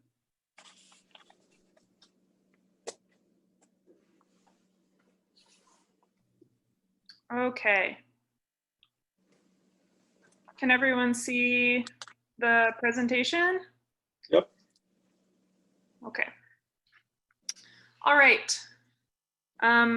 Once again, I can't tell if my connection is bad, so if I need to repeat something, please just interrupt me. Okay. 2020-03 Annex is what we're calling the Highlands Industrial Annexation. And this is the Planning Commission's recommendation for the City Council. This, of course, was postponed, originally scheduled for September 14th. Okay, so the applicant, Bill Highlands, is requesting annexation of about 27 acres. That's tax lot 34E 17 2900. And it includes a corresponding automatic zone change from the county EFU to the city's, which is, sorry, exclusive farm use EFU, to the city's M1 light industrial zone. That is automatic because it's consistent with the comprehensive plan designation. And at the same time, the city is proposing the annexation of the adjacent right-of-way on Southeast Farmstead Road. Here's an aerial view of the subject property, and Farmstead Road is here on the eastern side of the property. The Farmstead right-of-way ends right about here at that driveway and continues down to its intersection with Southeast River Mill. City services are available at the property already. This is just showing that the comprehensive plan has designated M1 light industrial zoning. And you can also see, I'll just note that it appears that the entire width of the Farmstead Road right-of-way is within the urban growth boundary because it kind of jogs here.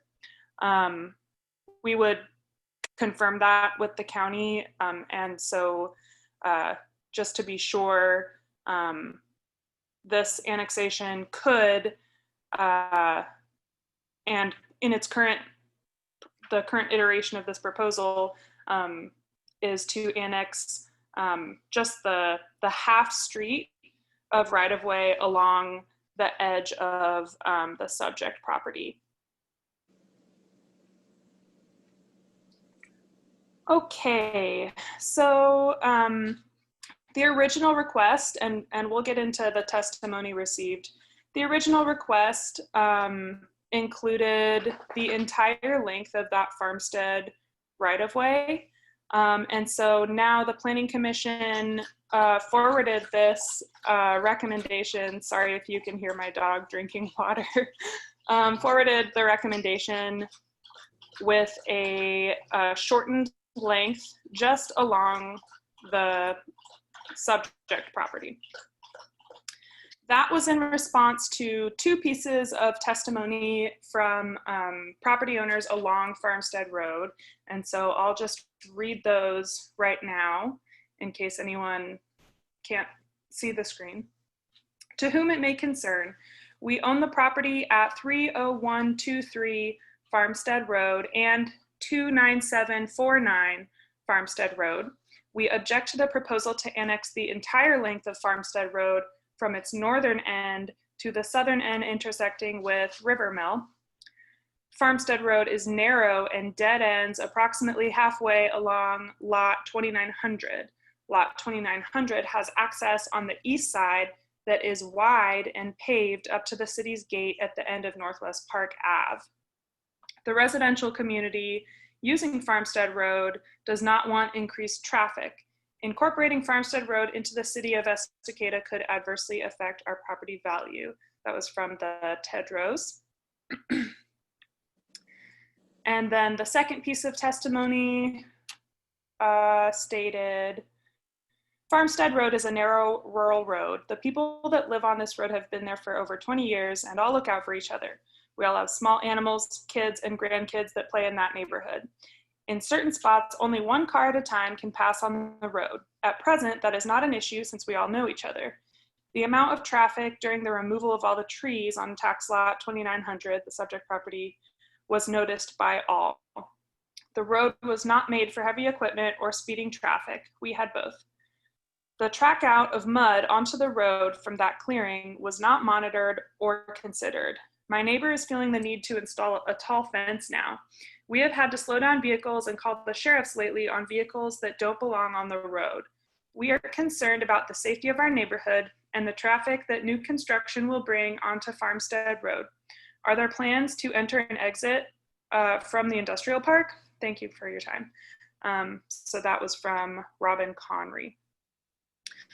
So considering those 2 pieces of testimony, I'll go back to the change. After hearing those pieces of testimony, the Planning Commission discussed instead of annexing the entire length, just annexing this shortened portion, and if the City Council agrees, in fact, only annexing the half street that is that abuts the subject property, because the purpose of annexing that length of roadway is really just so that when that property develops, if the right-of-way is annexed into the city, then city standards get applied to those frontage improvements. but considering that the properties on the other side of the street are outside of the urban growth boundary, they would never be required to improve their frontage to city standards anyway. So they felt that this change would make everyone feel better and, you know, would serve the same function as the original request. Okay, impacts of roadway annexation, just to be clear and hopefully quell any concerns that, that folks have had. Annexing the piece of roadway will not, of course, bring anyone's property into the city other than the applicants. It won't trigger any development. It also does not transfer the maintenance authority from the county to the city. So even if we annex that segment of roadway, there is a separate process that we have to go through to actually transfer the maintenance authority from the county to us. And when we do that, we will get, there is money that we would then get from the county, you know, basically to pay us for taking over, you know, the responsibility of maintaining that road. But that's separate. And also the annexation itself doesn't increase the traffic on Farmstead Road. That may or may not happen depending on what actual development would happen. And so that has more to do with what future development applications come in for the property. And so the only thing that annexing the piece of Farmstead Road does is essentially ensure that when the property develops, it ensures that frontage improvements are to the city standards. That's about it. It's a pretty straightforward application. And so the conditions of approval for the property are pretty standard boilerplate stuff. So I won't read those. Okay. And then conditions of approval for the roadway. The only thing that has changed here since the Planning Commission reviewed it was to clarify that it only includes the portion of right-of-way that is adjacent to the subject property. And I think with that, I'm ready for questions. Okay. We're back to normal screen here so I can see everybody. You've heard the proposal. Are there any questions for Taylor as we go forward? So just to clarify, we as a city council, even if we thought that we should include all of the Farmstead Road annexation, that would not be something that we could agree on tonight, or is that something that's still on the table? You could, yeah, you could include the entire length and width of Farmstead Road. You can include any amount of it that is within the urban growth boundary, which it looks like, and of course we would confirm this with the county who have the much more detailed map than I have access to. It looks like the whole width is within the urban growth boundary. So if you wanted to do full width of the roadway and full length, that would be up to the council to decide. And Taylor, did you include the staff report? Because normally when the Planning Commission changes the staff report, both are included so the council can see what was recommended by staff and then what was changed by the Planning Commission. I'm not sure. Okay, but the staff recommendation was to annex the whole street, correct? Right. Okay. I just wanted to let Katie know that that was the staff recommendation. Yeah. Okay. Both reports are obviously the staff report is available, but I don't know if it got included in the packet. But it is in the folder for the original meeting. So. Okay. All right. Thank you. Are there any more questions directed at Taylor on this proposal? No more? Oh, Paul? Just a question. I'm looking at a map here. How would that parcel be accessed if not through Farmstead Road, or is that nothing that is that something that we do not consider right now?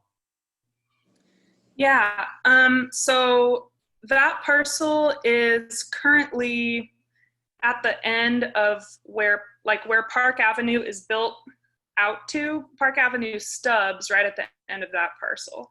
And Bill did submit a, sort of tentative development plan where he would, in a future subdivision, probably extend Park Avenue, and it sounds like he would want to turn it southward towards to take another access on River Mill potentially. That would be up to the city to decide. So that future development would go through, a separate application that the city council would have to at that time review.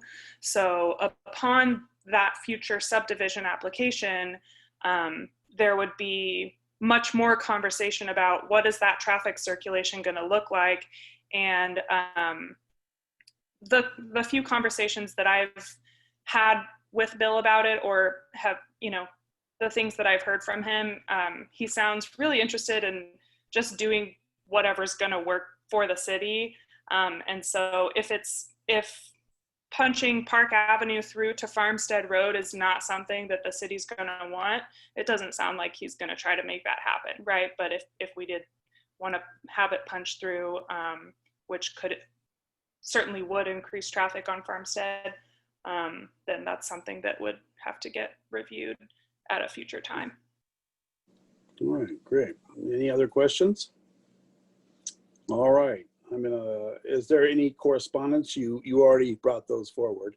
So we'll move on to the statement about evidence presented at the hearing. I will read this to you. An issue which may be the basis for an appeal to LUBA must be raised prior to the close of the record at the final evidentiary hearing on the specific application. Such issue shall be raised with sufficient specificity so as to afford LUBA and the parties an adequate opportunity to respond to each issue. Failure of an issue to be raised at the hearing or in person or by letter, or failure to provide sufficient specificity to afford LUBA and the parties an adequate opportunity to respond to the issue precludes appeal to LUBA on that issue. Okay, having read that, is the applicant anywhere to be had tonight? Is he on the line? I don't know, Melanie, is he? I don't see any names that I recognize. Taylor, were you expecting anybody to come to speak? No, I don't think so. Okay, great. We've already went through the questions and everything about this proposal, so I'll skip over that part. Does the staff or applicant have any additional comment in response to a public testimony? Are there no further questions on that from staff? Are we good? Okay. At this time, I will close the public hearing and reopen the city council meeting. Well, you've heard the annexation and the deal with Farmstead Road. So I think now at this point, we're going to have a discussion as to how that's going to play out. So anybody's comments on this? Are you in favor of Farmstead Road being totally included in this? Or are you? Sorry, Sean, I thought you were done. I'm sorry. So I guess I could have asked this during the public hearing, but so if we were to annex the entirety of Farmstead Road, that means that once development happens, that road will be built to city standards from River Mill to the end of Farmstead. Is that correct? Correct. Okay. Well, wait, I want to make sure I'm not answering. I want to make sure I understood your question. When development happens, the road is built to city standards at least, but maybe not necessarily outside of the property that it abuts. So whenever Bill's property develops, that piece of road that is adjacent to his property will be built to city standards, but that doesn't necessarily mean that the rest of Farmstead Road will be improved in any way unless, you know, the city determines that off-site improvements are required on, you know, those other pieces of Farmstead. Okay. Does that? Yeah. Does that answer your question, Jerry? Yeah. Some more questions here? Anybody else like to chime in here at this point in time?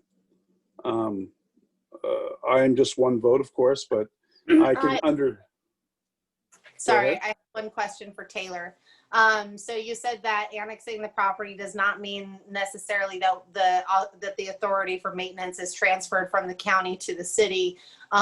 If we did go to the county and we had only annexed the part of Farmstead that abuts to the Highlands property, but we did not annex the entire Farmstead, would that transfer of authority between the county and the city be able to take place in the entirety of Farmstead, or would we have to then go through the process of annexing that part again into the city for us to get the authority to maintain it? Yeah, actually, we can, for all streets that are within our UGB, we can take over maintenance authority without them being annexed, and vice versa. We can annex something without taking over maintenance authority. So yes. Okay, thank you. Okay, great. Any other questions? No. Okay. Like I said, I started to say I'm one vote, but I can understand where the citizens on Farmstead Road would be worried about the future as far as the traffic on their road. I completely understand that. And being as it's just outside our urban growth, to go and change their way of life needlessly at this point seems to me to be a little heavy-handed. I could see where we could hold off with a partial annexation, as we've talked about, of Farmstead Road, and not fully engulfing Farmstead Road. And that's just my take on this. But I'm completely in acceptance with the annexation of the property itself as well. So I don't know how you feel, councilors. I mean, now's the time before we put it up for a vote. Are any thoughts? I agree with you, Mayor. Okay, thank you. I suppose my concern would be, and right now I keep thinking about code enforcement. So if we did, let's say, annex only part of Farmstead, this one that butts up next to the Highlands property, whatever the future for the development is, one way or the other, we're probably going to send our code enforcement officer over to that section of road at one point or another, whether that be during the development itself or post-development. As our own code enforcement officer is driving down Farmstead Road, if he encounters something that is not up to our city standards, I just feel like giving them the authority to be able to still enact our own city's codes when it comes to the streets and the right-of-ways and things like that, I think would be more beneficial to us as a city to be able to have our code enforcement officer taking care of an entire street instead of having to kind of pick and choose which sections of street to really focus on. That's the only real concern or sort of a scenario that I can see this potentially causing an issue in the future if we were to only annex part of the road. That's the only thing that I can really see as being an issue. Okay, that's a good concern. Anybody else on that? Paul? I would agree with what Katie's saying there. It seems neater and cleaner to at this time just go ahead and annex in the whole Farmstead Road. I'm definitely in support of the property itself. That said, I'm fine with the Planning Commission's recommendation to do just a partial annexation of Farmstead along with the property. Okay. Anybody else? Since we're trying to figure out where to go with this, I'd appreciate any intake from the other counselors as well at this point. Jerry, let me just call on you. How do you feel about this? Partial, full? I'm trying to get a. Well, I agree with you. With what you said about interrupting someone's way of life, someone's, those people have been there for over 20 years in that little community. And if it's not a necessity right now, I mean, we can always do it later down the line. A little bit extra work, but we could always annex it in later down the line if any of the other properties around there are going to be developed. So I mean, if Bill's okay with not pushing through to Farmstead, I don't see the need to annex the rest of that road at this point. Okay, great. Kimberly, I'm going to put you on the spot here. How do you feel about this before we move it forward? Yeah, I don't see why we would want to annex the entire road when we don't need to, and the community members who would be the greatest impacted don't want us to. And that's kind of where my reasoning ends. Okay, well, that makes perfect sense. Thank you. I appreciate that. So I'm getting kind of a just that we're okay with not annexing in the whole thing at this point. Is that how would we change the verbiage on that? Is you're just going to read with this annexation with that added on, or how does that work, Taylor? How would you like it to read? It already, the current proposal is the Planning Commission's recommendation not to annex the whole piece of roadway, just to annex the part that's adjacent to the property, and actually only the half street that's adjacent to the property. Okay, so we're already okay with what's right here in front of us. Right, that wouldn't require any change to what's current. Yep. Okay, so we can put it up for a vote now as it reads. I will do just that. I'm asking for a vote on this. So let's start the process. Go ahead, anybody? I'll make a motion to approve as read. Okay, I have I second. You have a first and second. All those in favor say aye. Aye. Aye. Actually, I'm going to go ahead. I think I'll go ahead and do a roll call vote on this. That's fine. Yeah, do a roll call. That's okay. Is what, yes, we're supposed to do. So, Counselor Abels. Aye. Counselor Dunsmere. Yes. Counselor Gates. Yes. Counselor Strobel. Yes. Counselor Tenbush. Yes. Mayor Drinkwine. Yes. Okay, the motion passes. All right, thank you for that. Okay, we're moving to the second citizen community group comment.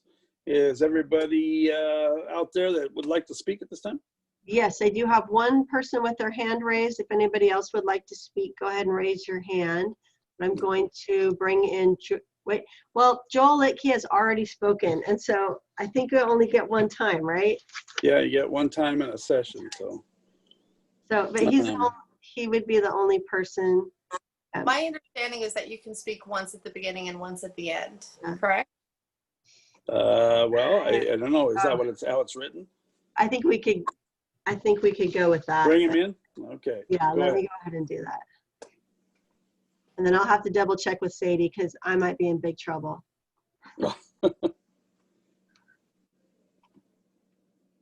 Okay, Joel.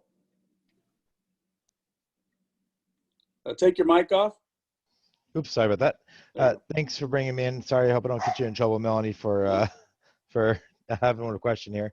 Actually, the question I had was specifically for Taylor, and I think Kimberly might have some answers on this as well. Could you guys give me an example of what the diversity committee would actually, maybe something that they might propose to the council and how that might work? Because I guess I'm a little confused in what they might bring forward. I just wanted to get some clarification. Yeah, I'll take that, and then Taylor, if you want to follow up.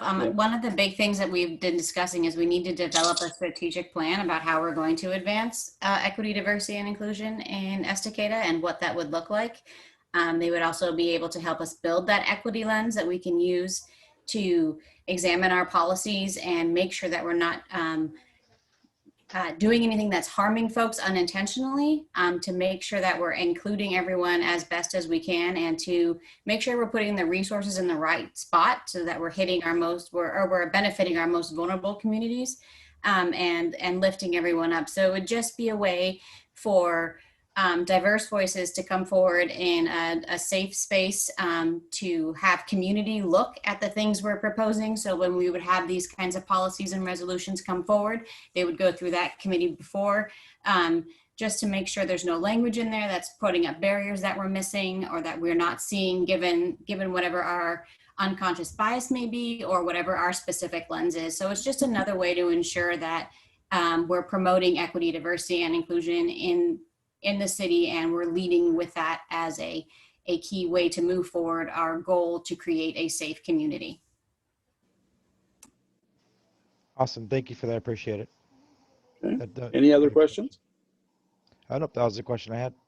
Okay, I appreciate you calling in and getting that on there. And I thank Kimberly Abels for clarifying. I appreciate that. Are there any other questions on there at this time? Nobody, oh, wait a second, let me click back. Nobody else has their hands raised, so I think there's nobody else. Okay, great. At this time, we'll move on to the mayor and council reports and comments. I'll just start up at the top. Let's go to Justin. What have you got? Just appreciate everybody contributing tonight. It's nice to hear from George and others. I know those guys work their butts off, and it's nice to hear from them. So appreciate them and appreciate them being on here. Thank you. Kimberly Abels. Yeah, I do have a little bit of something I prepared that I'd like to read, so bear with me. We saw the very best of Estacada in the last few weeks, and we saw folks come together, activate and jump in wherever they could, fighting fires, saving homes, helping one another pack, transporting livestock, running the donation centers, and coordinating efforts. We saw firefighters from across the nation arrive to help save our small city and the people that live here. It was fantastic and something we should all be thankful for. And we have to keep that positive momentum going forward because now we're seeing some of our biggest weaknesses also magnified. We are rightfully pointing out places where others had missteps, but we also have to acknowledge where we stumbled.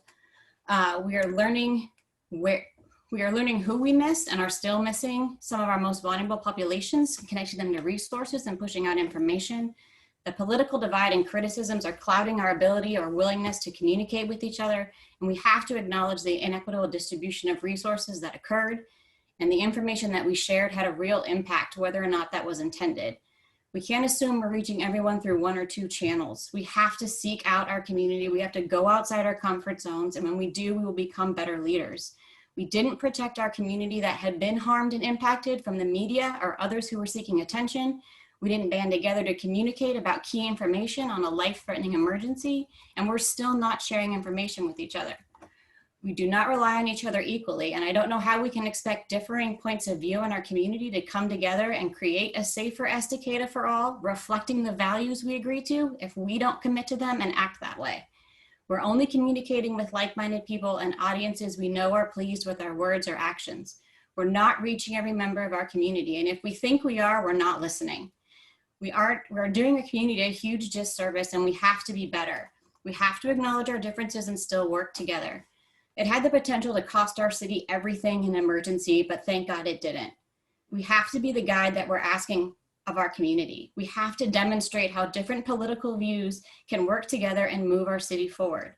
So I implore this council and all future councils to find a way to come together, to represent everyone and to make space for every perspective, to consider other options, to be able to have a discussion without it being a debate or an argument, to consider and how to communicate freely and often with one another. We all state we want a transparent and effective government, but this council is not transparent or effective within itself. I hope through the coming after action reports and DEI trainings, bridges can be built, and that this council can commit to working together as a full unit and establish consistent and equal communication channels and use them. I don't believe any councilor or city staff member has ill will or negative intent. However, we are also not acknowledging the impacts of our actions, which makes them hollow and sows discontentment. No member of our community should feel left behind. No member of our community should feel left out. No member of our community should feel they aren't safe. When they do, that's on us. As individuals, as community members, and as city leaders. Estacada is better than that, and Estacada deserves better than that. Wow. That was well written. I appreciate that. Paul. Tough to follow that. Thank you, Kimberly, for sharing that. Appreciate that. My last thoughts, just really thank you to the city for the work that they've done with the committees. I'm really looking forward to the DEIC and the CHAD committees, seeing what we're putting together and to see what they can put together for our city as well too. Thank you, Paul. Katie.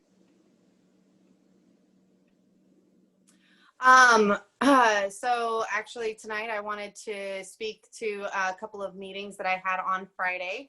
I wanted to share with everyone that I personally met with Senators Jeff Merkley and Ron Wyden on Friday. It was a really amazing meeting. I got to personally tour them of the Estacada Relief Center next to the Cazadero.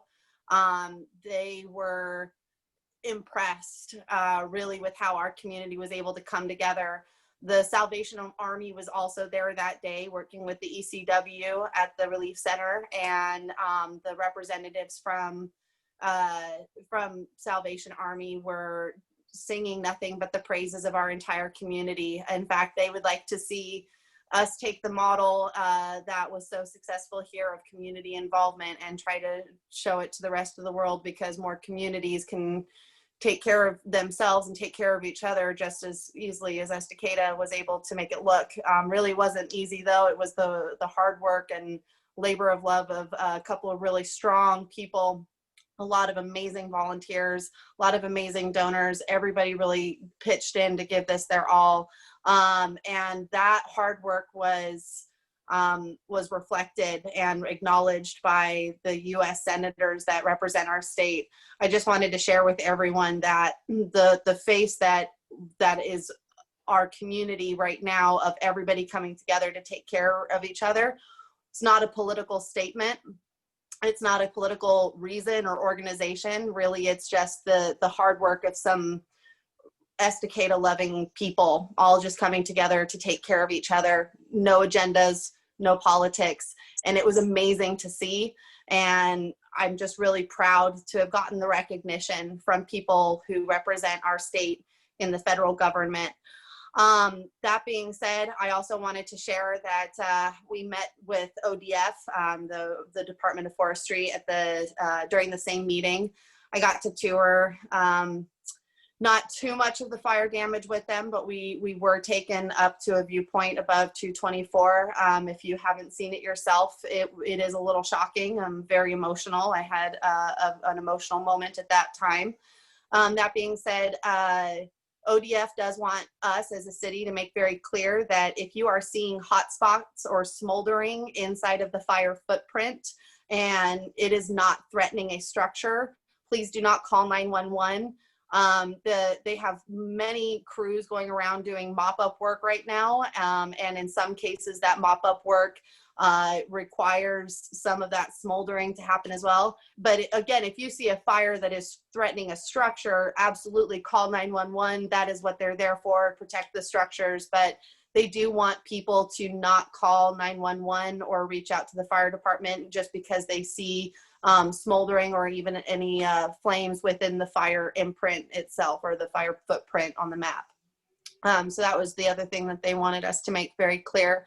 That being said, we also did hear that FEMA, when they were in City Hall last week, were not necessarily the most helpful of agencies. That being said, if you are a citizen or someone who lost their home or was directly impacted by the wildfires and you do not feel like FEMA is giving you the assistance or the help that you need, please reach out to city staff so that we can help connect you, or the city can help connect you with the senator's offices. Senator Merkley made very clear that he wants to start assigning community, it's not community service advocates, but it's actually people who are there to advocate for victims who need assistance with FEMA specifically. FEMA is a very bureaucratic agency, and sometimes that bureaucracy is hard to navigate. We don't want anyone in Estacada or the surrounding areas to feel like they have to navigate that bureaucracy by themselves. That being said, like I said, I have been working with Senator Merkley to help connect people in that situation to the resources that are going to help them navigate that system. So please, if you are watching this and you were directly impacted by the wildfires and you need assistance navigating the FEMA process, please reach out and we will connect you to the appropriate resources. So that is what I had to say today. And I appreciate everyone being here, and thank you for a very productive meeting. Thank you.